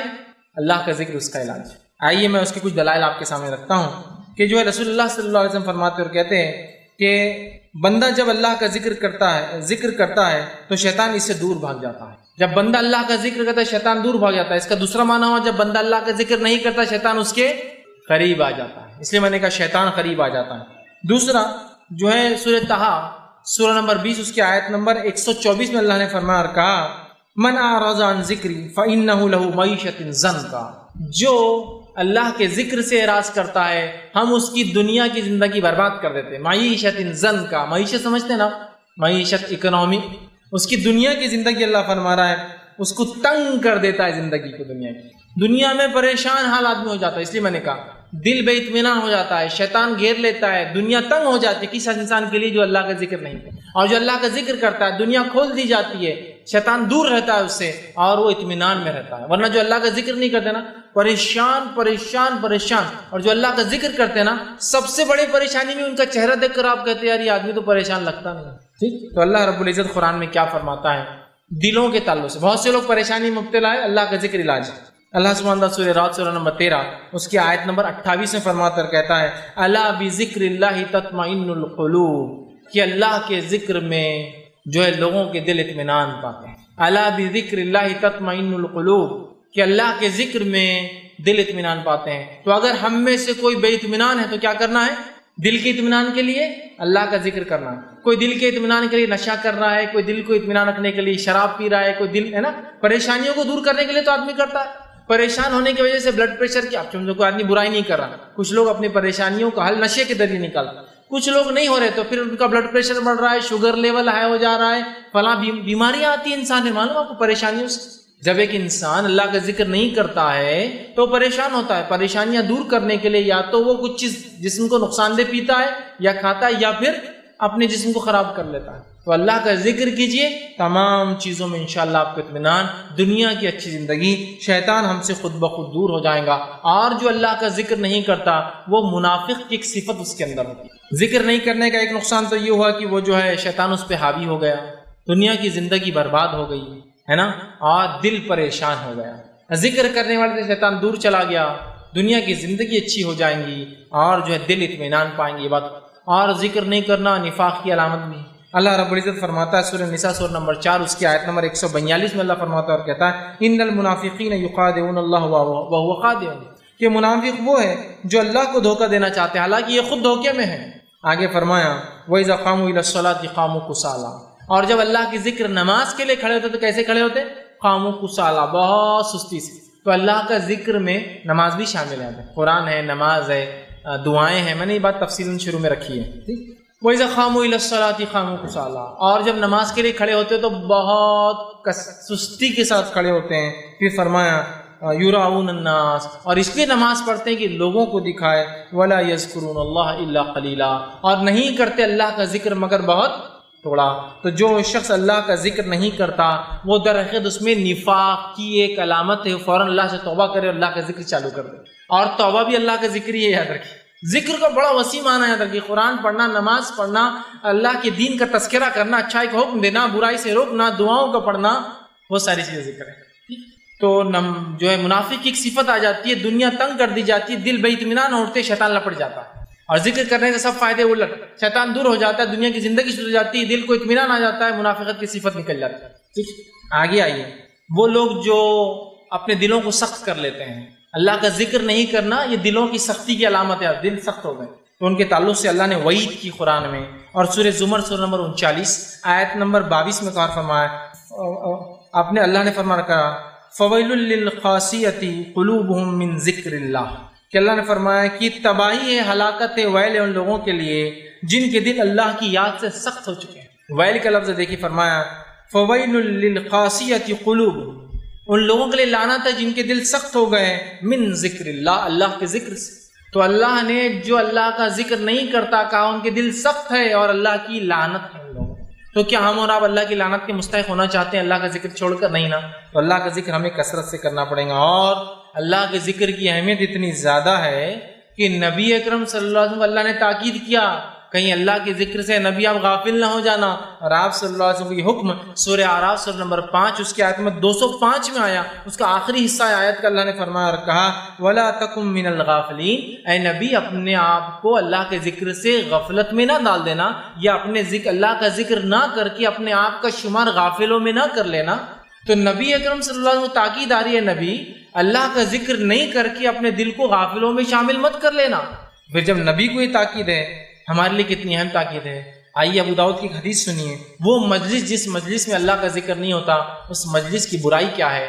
جیسا کہ آج کل ہو رہا ہے ہم کئی مجلسوں میں جاتے بیٹھتے ہیں اللہ کا ذکر نہیں ہوتا. لیکن اب آپ یہ سوال کریں گے آپ کیا ہر جگہ جانا تو کیا اجتماع شروع کر دینا کہ ہاں اللہ کا ذکر بولتا ہوں؟ اللہ کے ذکر میں ہر بار آپ کو اجتماع نہیں لینا ہے. لیکن آپ کسی مجلس میں گئے آپ السلام علیکم ورحمۃ اللہ کیسے ہیں، کیا ہے، کیا خیر خیریت ہے، کیوں کر رہے ہیں آپ سلام؟ اللہ نے حکم دیا، نبی کی سنت ہے. خیر خیریت کیوں پوچھ رہے ہیں؟ نبی کا طریقہ تھا. اس کے دین کو یاد کریں نا بھائی اللہ آپ کو اچھا رکھے، اللہ آپ کو وہ کرے، چلو ماشاءاللہ آپ کے سب کی خوشی. یہ ذکر ہے تو خاص نہیں. لیکن کچھ مجلس ایسی بھی اللہ رحم کرے آج ہم پر کہ غیر اور کیا چل رہا ہے؟ ارے تو مسلمان ہے نا، ہاں مسلمان ہے، اگلی بار سے انشاءاللہ سلام چالو کر دیں گے. اور کیا چل رہا ہے اپنا تو بہت زبردست بڑھیا چل رہا ہے. یہ تم خود بڑھیا کر لے رہے کہ اپنا نہیں تو الحمدللہ کون الحمدللہ بہت اچھا چل رہا ہے. پوری مجلس ذکر سے خالی ہے، ہمارے ملے تو خالی ہنس دیے بہت زبردست چل رہا، بہت یہ ہو گیا وہ ہو گیا، یہ کامیابی وہ کامیابی، یہ بزنس وہ بزنس، یہ ایسا وہ ویسا، صحت بہترین. لیکن ایک بھی اللہ کا ذکر دیکھیے نہیں آیا شروع سے آخر تک. اور کیا چلتے بس چلو نکلتے ہیں ملیں گے، آخر تک ایک ذکر کا جملہ نہیں. اللہ یہ مجلسیں ہیں جو ذکر سے خالی ہوتی ہیں ان کا حال کیا ہوگا. ابو داؤد کی روایت آپ نے فرمایا کہ جو ہے آپ نے اس شخص کی اس مجلس کی مذمت کی اور اس کے الفاظ سے جو جماعت کسی مجلس سے اللہ کا ذکر کیے بغیر اٹھ جاتی ہے. آپ ایک بڑے فنکشن میں گئے، آپ ایک جماعت ہے چونکہ وہ بہت بڑی مجلس ہے، وہاں آپ گئے اور آپ نے اللہ کا ذکر نہیں کیا اور اس کے بغیر اٹھ جاتی ہے گویا کہ کسی گدھے کی سڑی ہوئی لاش پر سے اٹھی ہے. جو لوگ جاتے ہیں کسی مجلس میں اور اللہ کا ذکر نہیں کرتے پھر چلے جاتے، اس کی مثال ایسی ہے کہ گدھے کی بڑی لاش جو سڑی ہوئی تھی اس کے پاس سے کو بیٹھ کر اٹھا. اتنی بدبودار مجلس ہوتی ہے جو لاش پڑی تھی. اور یہ مجلس قیامت کے دن اس کے لیے باعث حسرت اور ندامت ہوں گی. ایسی مجلسیں جو اللہ کے ذکر سے شروع اور ختم نہیں ہوتی، اللہ کا ذکر بیچ بیچ میں نہیں ہوتا، یہ مجلسوں کی مثال ایسی ہے کہ ایک مرا ہوا سڑا ہوا گدھا پڑا ہے اور وہاں ہم سب بیٹھے ہیں اور روز قیامت یہ حسرت کی، ندامت کی، حسرت مطلب وہ کہیں کاش کی نہیں کرتا، اور ندامت کی کیوں میں نے کیا تھا، اس کا باعث بننے والی۔ اور اللہ ہم پہ ایسی مجلسیں ہوتی ہیں، مجلس میں خالی ہنس رہے ہیں، بات چیت ہوئی، ایک ذکر نہیں اللہ کا، انشاءاللہ ماشاءاللہ تبارک اللہ الحمدللہ سبحان، کوئی ذکر نہیں، پورا اور کل آ جاؤں گا، کل یہ کر دوں گا، بہت اچھا ہو گیا، بچوں کا شادی طے کر دیا بچی کی، یہ ہو گیا، سب ایک ذکر نہیں گزر رہا، چلو آتے پھر ملیں گے۔ یہ مجلس ایسی جیسے ایک سڑا ہوا گدھا تھا، وہاں لوگ بیٹھے، کوئی آدمی پسند کرتا ہے سڑے ہوئے گدھے کے پاس بیٹھنا؟ یہ تو دنیا کی مثال، لیکن آخرت میں بہت حسرت، کاش کہ نہیں بیٹھا ہوتا، کیوں بیٹھا تھا تم، اور ندامت، بہت افسوس ہوگا کہ کیا کر بیٹھا میں۔ ہر مجلس کی شروعات اللہ کے نام، ٹھیک ہے، میں اپنے کوئی بھی جو مجلس ہو رہی ہے وہ دینی مجلس نہیں ہے، دنیا بھی ہے، شروعات تو دین سے کر سکتا ہوں، شروعات تو کر سکتا ہوں، یہ بڑی بات ہے، یاد رکھیں، سمجھ رہے ہیں بات کو، یہ بڑی بات ہے، اور ایسے بہت ساری مثالیں اسلاف سے ملتی ہیں۔ تو اللہ کے ذکر، کوئی بھی مجلس، دنیاوی مجلس، ہماری میٹنگ ہے دنیاوی، الحمدللہ رب العالمین، اس سے تو شروع کر سکتے ہیں، پھر آپ چلتے رہیے، بیچ بیچ میں اللہ کا ذکر چلتے رہے گا، وقتاً فوقتاً، انشاءاللہ کی شکلیں، ماشاءاللہ کی شکلیں، سمجھ رہے ہیں؟ لیکن ہم دیکھتے، بہت افسوس کی بات ہے، ہماری مجلس سے 100% خالی ہوتی ہے، ہمارے الفاظ ایسا بنا لیجیے اپنے آپ کو کہ یہ تو ہوں گا ہی نہیں کہ انشاءاللہ ماشاءاللہ کے بغیر کوئی بات میری شروع ختم ہو۔ ملاقات ہوئی، سلام، اللہ کا ذکر، کیا چل رہا ہے؟ بہت اچھے، الحمدللہ، ہے نا، الحمدللہ بہت معاملہ اچھا ہے، انشاءاللہ یہ کرنے کی کوشش کر رہا ہوں، ماشاءاللہ وہ کام اللہ نے مجھ سے لے لیا، امید کرتا ہوں اللہ برکت دے گا میرے کام میں، آپ بھی دعا کیجیے کہ اللہ برکت دے اس کام میں، آپ دعا دے رہے ماشاءاللہ اللہ برکت دے آپ کے کام۔ پوری تذکرہ اپنے آپ کو بنا لے، ایسی زبان بنا لے اپنے کی وہ ذکر ہی کرے جب بھی کھلے، تو اس کے علاوہ لفظ ہی نہ، تو ہم دیکھیں گے پھر ہم مجبوری میں بھی بات کریں گے، بے ہوشی میں بھی بات کریں گے، اور ایسی حالت میں جہاں انسان کو ہوش نہیں ہوتا تب بھی اللہ کا ذکر ہمارے زبان پر روا دوا رہے گا، اس لیے کہ ہم عادی تھے اپنے ہوش و حواس میں اللہ کے ذکر کے، تو انشاءاللہ جب بے ہوشی طاری ہوں گی تب بھی انشاءاللہ زبان پہ سے الفاظ جو ہے اللہ کے ذکر کے، تو بہت زیادہ ضروری ہے اپنے آپ کو ہم جو ہے سختی سے جو ہے ذکر کرنے والا بنائیں۔ اور ذکر کرنے والوں کا کیا فائدہ ہوتا ہے؟ آئیے سورہ احزاب سورہ نمبر 33 آیت نمبر 35 میں اللہ نے فرمایا اور کہا وَالذَّاكِرِينَ اللَّهَ كَثِيرًا وَالذَّاكِرَاتِ أَعَدَّ لَهُم مَغْفِرَةً وَأَجْرًا عَظِيمًا۔ یہ فائدہ ہے ذکر کا، کیا فرمایا؟ وَالذَّاكِرِينَ اللَّهَ كَثِيرًا وَالذَّاكِرَاتِ، کہ اللہ تعالیٰ جو ہے کثرت سے ذکر کرنے والے مرد، والذاکرات، اور کثرت سے ذکر کرنے والی عورتوں کے ساتھ اعد اللہ لہم مغفرت، اللہ ان سے وعدہ کر چکا ہے مغفرت کا، واجرا عظیما، اور روز قیامت ایک بہت بڑے اجر کا۔ یہ کس کے ساتھ؟ ذکر کرنے والے مرد، والذاکرین اللہ کثیرا، ذکر کرنے والے مرد کثرت سے، والذاکراتی، اور ذکر کرنے والی عورتیں کثرت سے، اعد اللہ لہم مغفرت، اللہ ان سے وعدہ کر چکا ہے مغفرت کا، واجرا عظیما، اور روز قیامت بہت بڑے اجر کا۔ اور وہ کیا ہو سکتا ہے؟ یاد رکھیے، علماء لکھتے ہیں، مفسرین لکھتے ہیں، جب بھی تذکرہ ایسا آتا ہے، عذاب علیم، عذاب شدید، ٹھیک ہے، عذاب عظیم یا اجرا عظیما، یہ ایسے گناہ، مطلب ایسی اذیتیں ہیں جو جہنم کے بارے میں جب آتی ہے، اور جب جنت کے بارے میں آتی ہے اجر عظیمہ یہاں آیا، یہ ایسے اجر ہے جن کو چونکہ انسان سمجھ نہیں سکتا، بلکہ اللہ نے ڈیفائن بھی نہیں کیا اس کو، عذاب علیم، دردناک عذاب، تو وہ اتنا دردناک ہوں گا، علماء لکھتے ہیں کہ وہ ہم دنیا میں کوئی اگزامپل نہیں ہے اس کا، اس لیے اللہ نے خالی علیم بول کے گزر گیا۔ یہ کچھ عذاب کا تذکرہ آیا، جہنم میں ان کے اوپر سانپ ہوں گے، سانپ ہم کو سمجھتے سانپ وہ کاٹیں گے، بات صحیح، لیکن کچھ عذاب کا صرف تذکرہ آتا ہے، کیوں؟ وہ ہم سمجھ نہیں پاتے ہیں۔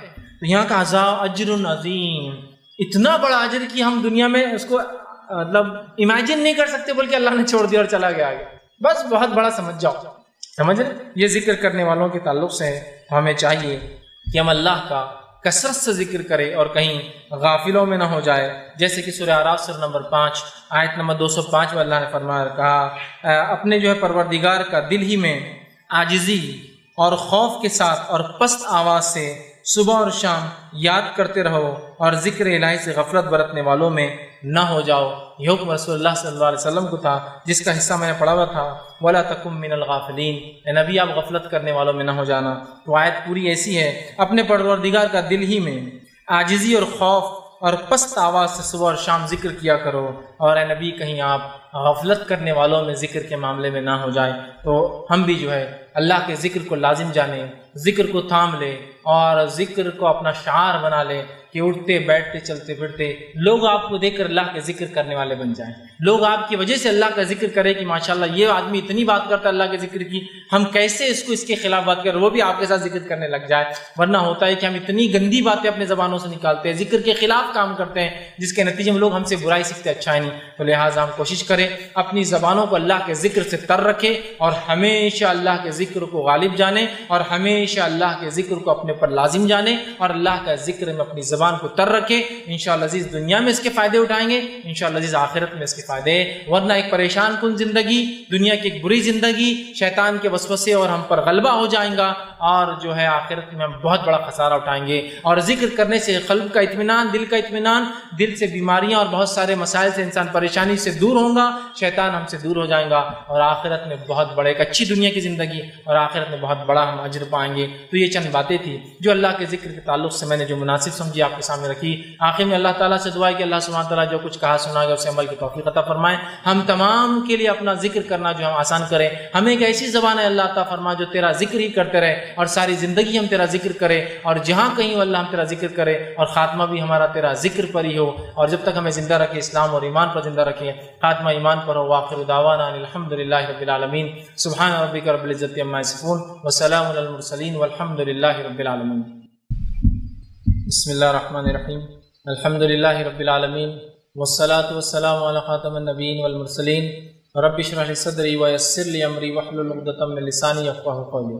السلام علیکم فیض بھی، میرا سوال ہے کہ آج کل لوگ جو ہے واٹس ایپ پہ یا فیس بک پر ایک میسج ڈالتے ہیں کہ 5000 میسج یہ 5000 لوگوں کو فارورڈ کر دیجیے گا، انشاءاللہ جو ہے ثواب جاریہ ملے گا اور ایک درود کا ورڈ کمپلیٹ ہوگا یا اللہ کا ذکر ہوگا، تو اس تعلق پہ تھوڑا سا روشن۔ بھائی نے بہت اچھا سوال کیا کہ آج کل social networking website پہ، فیس بک ہے، واٹس ایپ پہ بھی میں دیکھا ہوں لوگ ایک میسج کرتے ہیں لا الہ الا اللہ محمد رسول اللہ، دیکھو یہ آج کتنے لوگ پڑھتے ہیں آپ کے، بھیجو اسے، یا پھر درود کا آدھا حصہ لکھتے بولتے بھیجیے ان کو کتنے لوگ درود مکمل کریں گے، یا کچھ لوگ کنڈیشنل بھیجتے 11 لوگوں کو بھیجو تو اچھی خبر ملیں گی، نہیں بھیجو تو بری خبر آئیں گی، 10 لوگوں کو بھیجو فلاں ہوں گا، 5000 لوگوں کو بھیجو، اور آج کل نیا سسٹم ہوگا 10 گروپ میں بھیجو، 15 گروپ میں آپ نہیں ہے جس کے گروپ بناتے بیٹھتا بیچارہ ڈر کر، ہے نا۔ تو یہ کئی زمانے سے چلا آ رہا ہے، یاد رکھیں کسی بھی ذکر کو اس طرح سے وہ کرنا کہ کسی کو مجبور کر کے کہنا کہ آگے بڑھاؤ یا آگے بھیجو آگے کریں گے، یہ سنت سے ثابت نہیں ہے۔ یاد رکھیں نبی اکرم صلی اللہ علیہ وسلم صحابہ کو ذکر سکھائے، لیکن کبھی بھی یہ نہیں کہا کہ اس کو اتنا آگے بڑھاؤ نہیں تو تم کو فلاں ہوں گا یا اتنے بار کرو۔ اور کچھ ہی ایسے ذکر اسلام ہے جن کو انگلیوں پر گنا جا سکتا ہے، اس کی تعداد ہے، 10 بار یہ پڑھنا ہے، 10 بار شام میں اور صبح درود پڑھنا ہے، 33 مرتبہ وہ پڑھنا ہے، اسے بہت کم درود ہے یاد رکھیں، یا 100 مرتبہ کی گنتی آتی ہے، لیکن اس کے علاوہ مخصوص نہیں کیا آپ نے کسی گنتی کو۔ تو لہٰذا یہ جو social networking website پہ لوگ کرتے ہیں یہ پتہ نہیں کس عقیدے کے تحت، یا ان کی کچھ منتیں ہوتی ہیں اور ایسے ایسے کنڈیشن ہوتے ہیں کہ پہلے تو یہ تھا، یہ تو ابھی ٹھیک ہے، پہلے زمانے میں تو ہاتھ سے لکھتے تھے لوگ اور چٹھی پھینک دیتے تھے، بولتے تھے اب 11 کو دو تو بیچارہ رات دن لکھ رہا ہو 11 لوگوں کو دینے، پھر وہ 11 کو، پھر زیروکس مشین آئے تو ہم کو لگا زیروکس مشین والوں کی چال ہے کہ 11 کو زیروکس کر کے دو، تو وہ زیروکس کرا رہے تھے 11 لوگوں تک کر رہے تھے، اب وہ چلا گیا، اب تو یہ بہت آسان واٹس ایپ کو دور ہے، کاپی پیسٹ کا معاملہ ہے پورا فیس بک پہ واٹس ایپ ابھی بھی، لیکن چالو، اس کا مطلب یہ بدعقیدگی کی بنیاد پہ لوگ کرتے ہیں کہ اتنے لوگوں کو بھیجو اتنے لوگوں کو بھیجو، ایک نے نہیں بھیجا تو اس کا بیڑا غرق ہو گیا، اس کا بچہ مر گیا، اس کو بیماری آ گئی، ایک نے بھیج دیا تو تقریباً لوگوں کی لاٹری نکل جاتی اس کے اندر، ایک نے بھیجا تو اس کی لاٹری نکل گئی، ہے نا، کچھ ہوا بھی تو حرام کامی ہو اس کے ساتھ، مطلب لاٹری خریدا تو لاٹری لگی، ٹھیک، لاٹری لگ گئی، بزنس میں فائدہ ہو گیا، اور نہیں کیا تو بچہ مر گیا، بیماری آ گئی، یہ سب فالتو باتیں ہیں، اس کی کوئی حقیقت نہیں۔ اللہ کے ذکر کو اس طرح سے آگے بڑھا بولنا، کسی کو مجبور کرنا اور پھیلانا، یہ سنت سے ثابت نہیں۔ لہٰذا آپ کو جو ذکر یاد ہے، ہاں یہ الگ ہو سکتا ہے کہ آپ کو کوئی ذکر یاد ہے، اس کے فضائل آپ لکھ کر لوگوں کو بھیجیں کہ 33 مرتبہ سبحان اللہ الحمدللہ اور جو ہے اللہ اکبر پڑھنے کا یہ فائدہ ہے فلاں، یہ ایک الگ چیز ہے، لیکن اس کو اتنے لوگوں تک پہنچاؤ یا اتنے لوگوں تک نہیں پہنچانے کا یہ نقصان ہوگا، پہنچانے کا یہ فائدہ ہوگا، یہ سب بے بنیاد باتیں۔ آپ کثرت کے ساتھ زیادہ سے زیادہ اللہ کے ذکر کو عام کر سکتے ہیں، عام کرنے کے لیے فیس بک بھی یوز کر سکتے ہیں، social networking websites use کر سکتے ہیں، واٹس ایپ یوز کر سکتے ہیں، اور بھی یوز کر، وہ الگ چیز ہے، لیکن اس کو فکس کرنا، تعداد فکس کرنا، بھیجنے کے فضائل بتانا، نہ بھیجنے کے نقصانات بتانا، یہ تمام چیزیں پھر غلط ہے اور بدعت میں اس کا شمار ہوگا۔ کسی نے رمضان سے متعلق سوال کیا کہ آپ نے اپنے گزشتہ درس میں کہا تھا، ایک روایت کا حوالہ بھی دیکھیے طبرانی کا، کہ شرک اور بدعت کرنے والا جہنم میں داخل ہوگا۔ پھر جو ہے انہوں نے لکھا آگے کہ صحیح بخاری کتاب الصوم باب رمضان میں تراویح کی فضیلت حدیث نمبر 1885 میں یہ ہے کہ تراویح ایک بدعت ہے اور اس کے رائج کرنے والے حضرت عمر ہیں، دوسرے خلیفہ ہیں، اور آپ نے تراویح کو رائج کر کے کہا کہ تراویح ایک اچھی بدعت ہے، اس کی کیا حقیقت ہے؟ دیکھیے سب سے پہلے چیز تراویح کے تعلق سے حضرت عمر کا کہنا یہ اچھی بدعت ہے، مطلب لوگوں کو نماز میں جوڑ کر جماعت میں، اور ابوبکر صدیق کا قرآن کو جب لکھا گیا مکمل اور ایک کتابی شکل دی گئی، اس کو دیکھ کر کہنا کہ یہ ایک اچھی بدعت ہے، یہ دونوں کے جواب میں نے تفصیلی نیٹ پر دیکھ چکا ہوں، آپ چاہے تو آپ دیکھ لیں تراویح بدعت ڈالیں یا قرآن کا جمع کرنا بدعت ہے۔ اس لیے کہ یاد رکھیے میں آپ کو اس سے پہلے بتا چکا ہوں کہ عربی زبان میں یا کوئی بھی زبان میں ایک چیز کا اصطلاحی معنی ہوتا ہے، اصطلاحی معنی مطلب وہ کس ٹرم میں یوز ہو رہا ہے، اور ایک ڈکشنری میننگ ہوتا ہے، لغت کا معنی ہوتا ہے کہ ڈکشنری میں کیا معنی ہے۔ جیسے مثال کے طور پر اول کا کیا معنی ہے، الاول بولے تو اللہ کو بولیں گے، لیکن اول بولے تو پہلی کلاس کو بولتے ہیں۔ تو اگر کوئی کہے جماعت اول تو اس کا معنی ہوگا اسکول کے ٹرمینالوجی میں اول کا معنی فرسٹ کلاس، اور الاول جب آئیں گا تو اس کا معنی اللہ کے نام اور صفت کی بات ہو رہی ہے، الاول مطلب اللہ کی ایک نام ہے نا، دونوں چیزیں۔ مولا کا معنی مددگار، اگر میں کہوں کہ اس مولا نے میری مدد کی نام کے ساتھ، مولا علی نے میری مدد کی، اس کا معنی ہوگا علی جو کہ غلام ہے اس نے میری مدد کی۔ مولا کہتے ہیں مددگار کو یا غلام کو عربی زبان۔ اور اگر میں کہوں میرے مولا نے میری مدد کر دی اور میرا بڑا پار کر دیا، تو اس کا مطلب میرے رب نے جو کہ مددگار ہے وہ بھی مولا ہے، مددگار کو کہتے ہیں مولا، اس نے بیڑا پار۔ تو دیکھیں ایک ہے ٹرمینالوجیکل میننگ کس اصطلاح میں ہوتا ہے، اور ایک ہوتا ہے ڈکشنری میننگ۔ تو بدعت کا ڈکشنری میننگ ہوتا ہے نئی چیز، نیا کام، اصطلاحی معنی ہوتا دین میں حرام کام جو کہ نہیں کرنا چاہیے۔ اب حضرت عمر کا کسی چیز کو رائج کرنا شروع کرنا اور اس کو بدعت کہنا، اس کا معنی یہ ہے رسول اکرم صلی اللہ علیہ وسلم نے 3 دن تک تراویح پڑھائی، اس کے بعد آپ نے نہیں پڑھائی، وجہ بتائی، کہیں لوگ اس کو فرض نہ سمجھے، لوگ ابوبکر صدیق کے دور میں پھر انفرادی پڑھتے رہے۔ حضرت عمر نے سوچا اللہ کے رسول نے تو جماعت سے پڑھائی نا، اگر نہیں پڑھاتے تو یہ پھر شرعی بدعت ہو جاتی، پڑھائی نا تو کیوں نہ میں لوگوں کو پھر جمع کروں۔ پھر آپ نے حضرت کعب سے کہا کعب کیوں نہ لوگ آپ کے پیچھے نماز پڑھے، اور حضرت کعب سے کہا تم امامت کرو اور دوسرے لوگ پیچھے ہو گئے۔ پھر آپ نے کہا یہ ایک اچھی بدعت ہے، مطلب ایک اچھا نیا کام میں نے کیا، لیکن نئے سے مراد یہ نہیں کہ دین میں ایک نئی بدعت ایجاد کی، معنی یہ کہ وہ کام جو اللہ کے رسول کے بعد رک گیا تھا حضرت ابوبکر نے نہیں کیا، میں نے پھر سے اس کو چالو کروا دیا۔ یہ اصطلاحی معنی ہے، یاد رکھیے، سمجھ رہے کہ آپ جو ہے ایک جنرل میننگ عربک لینگویج میں کہہ رہے بدعت نئی چیز۔ اسی طرح حضرت ابوبکر کے سامنے جو حضرت عمر نے قرآن کو جمع کرنے کا مشورہ دیا، مشورہ دینے کے بعد قرآن جمع کیا گیا، لکھا گیا، اور جب مصحف آپ کے سامنے لائی گئی ابوبکر کے سامنے تو آپ نے کہا یہ ایک اچھی بدعت ہے، بدعت حسنہ ہے، ایک اچھا کام کیا عمر تم نے۔ تو یہ بدعت حسنہ شرعی اصطلاح میں بدعت نہیں تھی، یہ جو ہے ڈکشنری میننگ مطلب ڈکشنری میننگ تھا کہ اچھا نیا کام کیا، رسول اللہ زمانے میں ایسا نہیں ہوا تھا۔ سمجھ رہے بات؟ تو یہ حرام کے معنی میں نہیں ہے۔ تو لہٰذا جو ہے یہ جو بدعت کہنا تراویح کی نماز کو، یہ بدعت یہ شرعی اصطلاح میں نہیں ہے بلکہ ڈکشنری میننگ ہے کہ ایسا کام جو ابوبکر صدیق نے نہیں کیا اور اللہ کے رسول نے اپنی زندگی میں روک دیا تھا پھر سے چالو کیا گیا، یہ معنی میں یہ چیز ہے۔ کسی نے ایک سوال کیا کہ ان اسکول اور colleges some of the meetings are like ways that there are no ذکر like school program assemblies in English school, so how can we practice there. کسی نے سوال کیا کہ اللہ کا ذکر ہر مجلس میں کرنا ہے تو اسکول میں وہ جاتے ہیں، اسکول میں میٹنگس ہوتے ہیں، اسمبلی ہوتی ہے، پروگرامس ہوتے ہیں، لیکن وہاں اللہ کا ذکر نہیں ہوتا تو وہاں کیسے کریں؟ تو دیکھیے اگر مسلم اسکول ہے، چاہے انگلش ہو، چاہے ہندی ہو، چاہے مراٹھی میڈیم ہو، چاہے اردو میڈیم ہو، اسمبلی کی شروعات آپ کیجیے بسم اللہ الرحمن الرحیم اور ایک سورہ پڑھائیے بچے سے، اس کا ترجمہ پڑھائیے تاکہ بچوں کو قرآن کیا کہتا ہے وہ علم بھی ہو۔ اس کے بعد آپ اپنی اسمبلی کنٹینیو کیجیے، ہو گیا اللہ کے ذکر سے ابتدا اسمبلی۔ پروگرام چالو ہو رہا ہے، پروگرام کی ابتدا کوئی اللہ کے ذکر سے تلاوت قرآن سے کرے، اس کے ترجمے سے کرے، اس کے بعد چاہے جو بھی ہوگی پروگرام کی شروعات اللہ کے ذکر سے۔ سمجھ رہا؟ السلام علیکم سر، ایک سوال ہے کہ ناپاک حالت میں اور ناپاک جگہوں پر اللہ کا ذکر کرنا کیسے؟ بھائی نے ایک اچھا سوال کیا کہ ناپاک حالت میں یا ناپاک جگہ پہ اللہ کا ذکر کیسا ہے۔ تو چلیے ناپاک حالت پہ پہلے بات کر لیتے ہیں۔ تلاوت قرآن پاک مطلب اللہ کی کتاب کی تلاوت آپ ناپاکی کی حالت میں نہیں کر سکتے۔ جیسے مثال کے طور پر آپ کی عادت ہے کہ آپ روز جو ہے تلاوت قرآن پڑھ کر جو ہے جیسا آپ کا معمول ہے پڑھ کر سوتے ہیں، لیکن آج آپ ناپاکی کی حالت میں تو آپ قرآن کی تلاوت کی شکل میں نہیں کر سکتے، لیکن ناپاکی کی حالت میں اذکار یا حفاظت کی دعائیں یہ کرنا ثابت ہے. تلاوت قرآن نہیں ہونی، ٹھیک، نہ مرد کریں گا نہ عورت کریں گے. عورت کے حیض کی حالت ہو، مرد ٹیمپرری غسل جنابت ہے اس کو نہیں کریں گے. لیکن اذکار ذکر اور حفاظت کی دعائیں کر سکتے اس حالت میں بھی. سمجھ رہا بات کو؟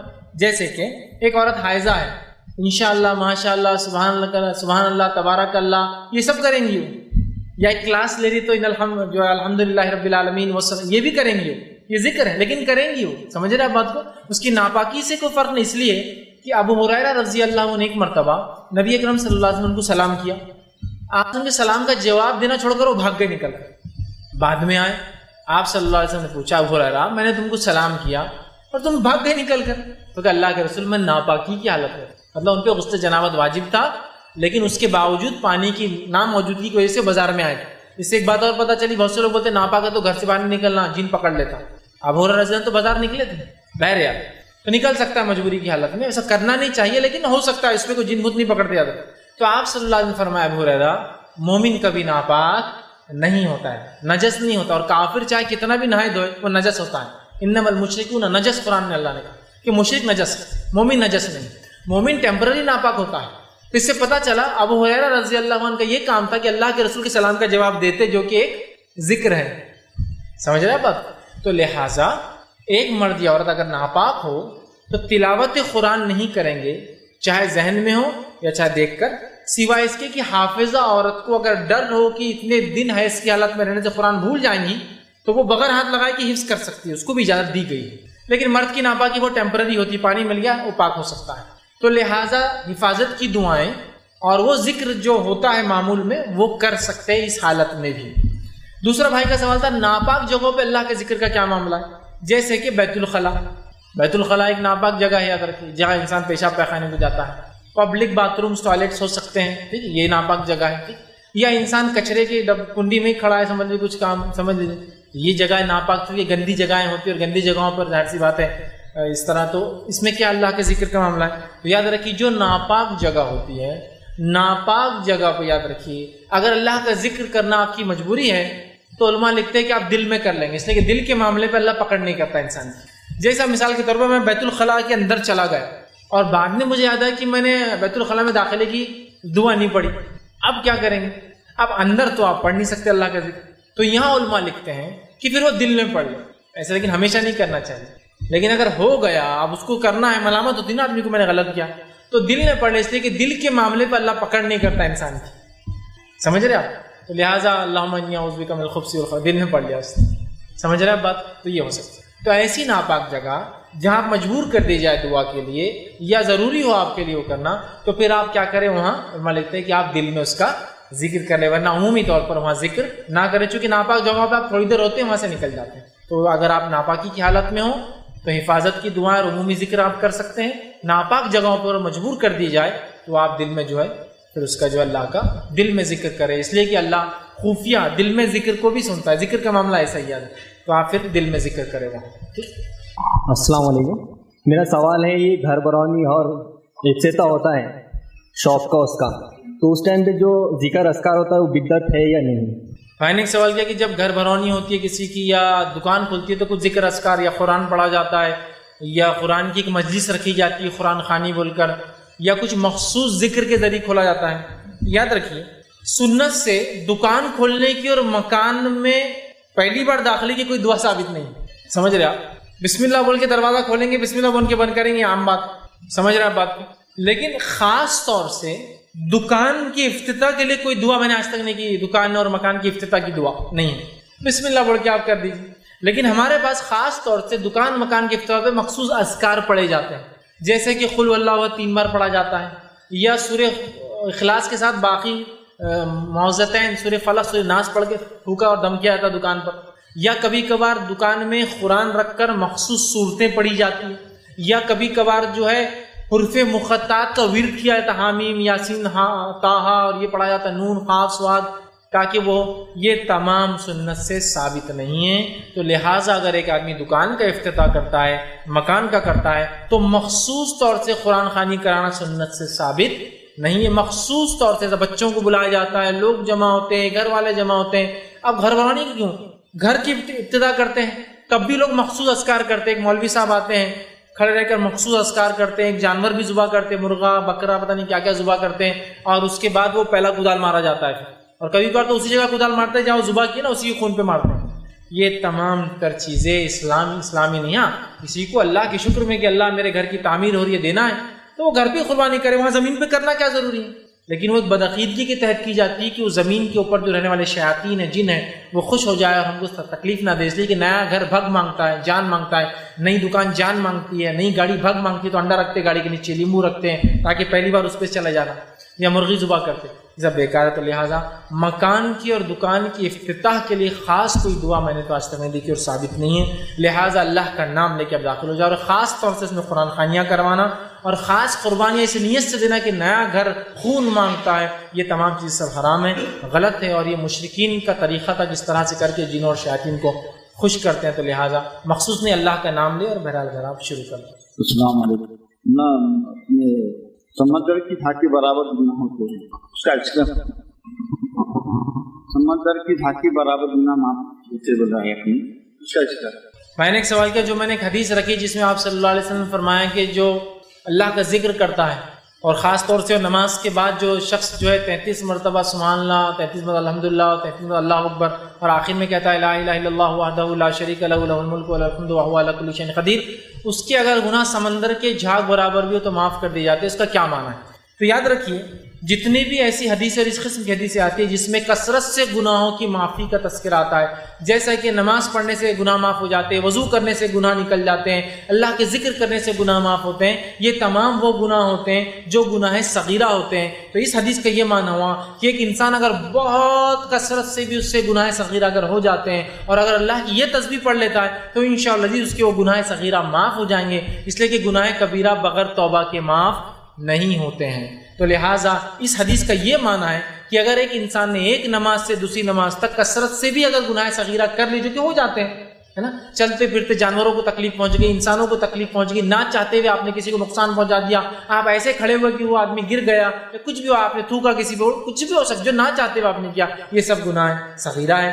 تو لہٰذا اگر ایسے کوئی بھی گناہ صغیرہ کتنے بھی کثرت سے ہو تو ایک نماز سے آپ دوسری نماز کو آئیں گے, پھر یہ ذکر کریں گے, انشاءاللہ وہ گناہ اللہ معاف کر دے گا. لیکن سمندر کے جھاگ کے برابر گناہ سے ہرگز مراد نہیں کہ ہر گناہ, اس لیے کہ گناہ کبیرہ بغیر توبہ کے معاف نہیں ہوتے. تو لہٰذا اس کا معنی ہے گناہ صغیرہ. اور جتنی بھی ایسی حدیثیں آتی کہ ایک جمعہ سے لے کے دوسرے جمعہ تک اگر انسان اچھے اعمال کرے تو گناہ معاف ہو جاتے ہیں, ایک رمضان سے دوسرے رمضان کی روایت ہے. اسی طرح ایک اگر روزہ رکھے تو آپ سے فرماتے ہیں عرفے کا 2 سال کے گناہ معاف ہوتے ہیں, 2 روزے اگر 9-10 کا جو محرم کا رکھے تو 1 سال کے گناہ معاف ہوتے ہیں. یہ تمام حدیثیں گناہ صغائر تو گناہ صغیرہ کے تعلق سے. تو لہٰذا اس کا معنی بھی حدیث کا یہ ہے کہ کثرت سے بھی اگر گناہ صغیرہ ہو جاتے ہیں تو انشاءاللہ اس عمل کی وجہ سے وہ انشاءاللہ امید ہے کہ وہ معاف ہو جائیں گے. السلام علیکم. جو خلیفہ رہتے ہیں تو ان کا حکومت کا جو اصول بناتے ہیں تو ان کے دور تک ہی رہتا ہے کہ خلیفہ چینج ہونے دور ان کے اصول چینج ہو جاتے ہیں, اس کی تفصیل. بھائی نے سوال کیا کہ خلیفہ جب ہوتا ہے تو ان کے دور میں جو اصول حکومت ہوتے ہیں کیا وہ ایک ہی جیسے ہوتے ہیں ہر دور میں یا بدلتے ہیں؟ دیکھیے اللہ کی کتاب اور اس کے رسول کی سنت سے جو حکومت کا طریقہ ہے وہ کبھی نہیں بدلتا ہے, لیکن کچھ پالیسیز ہے جو خلیفہ سے خلیفہ چینج ہو سکتی ہے اور اس کا اس کو اختیار ہوتا ہے. اور وہ اگر صدیق رضی اللہ نے ایک پالیسی بنائی تھی کہ جو لوگ مہاجر ہوتے تھے یا بدری صحابہ تھے, پھر اس کے بعد عہد میں جنہوں نے حصہ لیا, یا جو مہاجر تھے انصار تھے, ان کو کچھ بھی نہیں دیا کرتے تھے, مطلب وظیفے کے طور پر. ہاں عمر کی حکومت ہے, آپ نے پالیسی چینج کر دی اور کہا ہر صحابی کو اگر بدری ہے تو زیادہ دیا جائے گا, اس کے بعد بدر میں اور عہد میں حصہ لیا تو اس کو الگ دیا جائے گا, پھر اس کے بعد اگر مہاجر ہے تو اس کو دیا, کوئی وظیفہ دیتے تھے اسٹیفن. تو ابوبکر کا کہنا تھا کہ انہوں نے اللہ کے لیے کام کیا, اللہ ان کو بدلہ دے گا. حضرت عمر کا کہنا یہ تھا اللہ کے لیے تو کیا لیکن دنیا میں کچھ فائدہ ہونا چاہیے. تو دونوں بڑے بڑے شخصیات ہیں, دونوں بہت بڑے مجتہد ہیں اپنے آپ میں, اور دونوں میں پالیسیز میں فرق ہے. تو ایسا پالیسی میں فرق ہو سکتا ہے, لیکن مین سٹریم لائن جو حکومت کا طریقہ ہے وہ اللہ کی کتاب اس کے رسول کی سنت سے وہ نہیں بدلتا. لیکن کچھ پالیسیز ہیں جو خلیفہ سے خلیفہ چینج ہو سکتی ہے, بدل سکتی ہے اور ایجاد کی جا سکتی ہے, لیکن اس کی بھی اصل کہیں نہ کہیں اسلامی شریعت ہی ہوتی ہے جس کے ماتحت وہ پالیسیز بنائی جاتی ہے تاکہ انسانیت کے فائدے کے لیے ہو. تو لہٰذا اسلامک پوائنٹ آف ویو سے اصل اصول نہیں بدلتے, ماتحت کی کچھ پالیسیز چینج ہو سکتی ہے, اصل اصول حکومت کی خلافت کی اللہ کی کتاب اور اس کے رسول کی سنت ہی ہوتے ہیں. السلام علیکم. عطیات کے اندر عطیات درود اور دعاؤں کے جو افکار ہوئے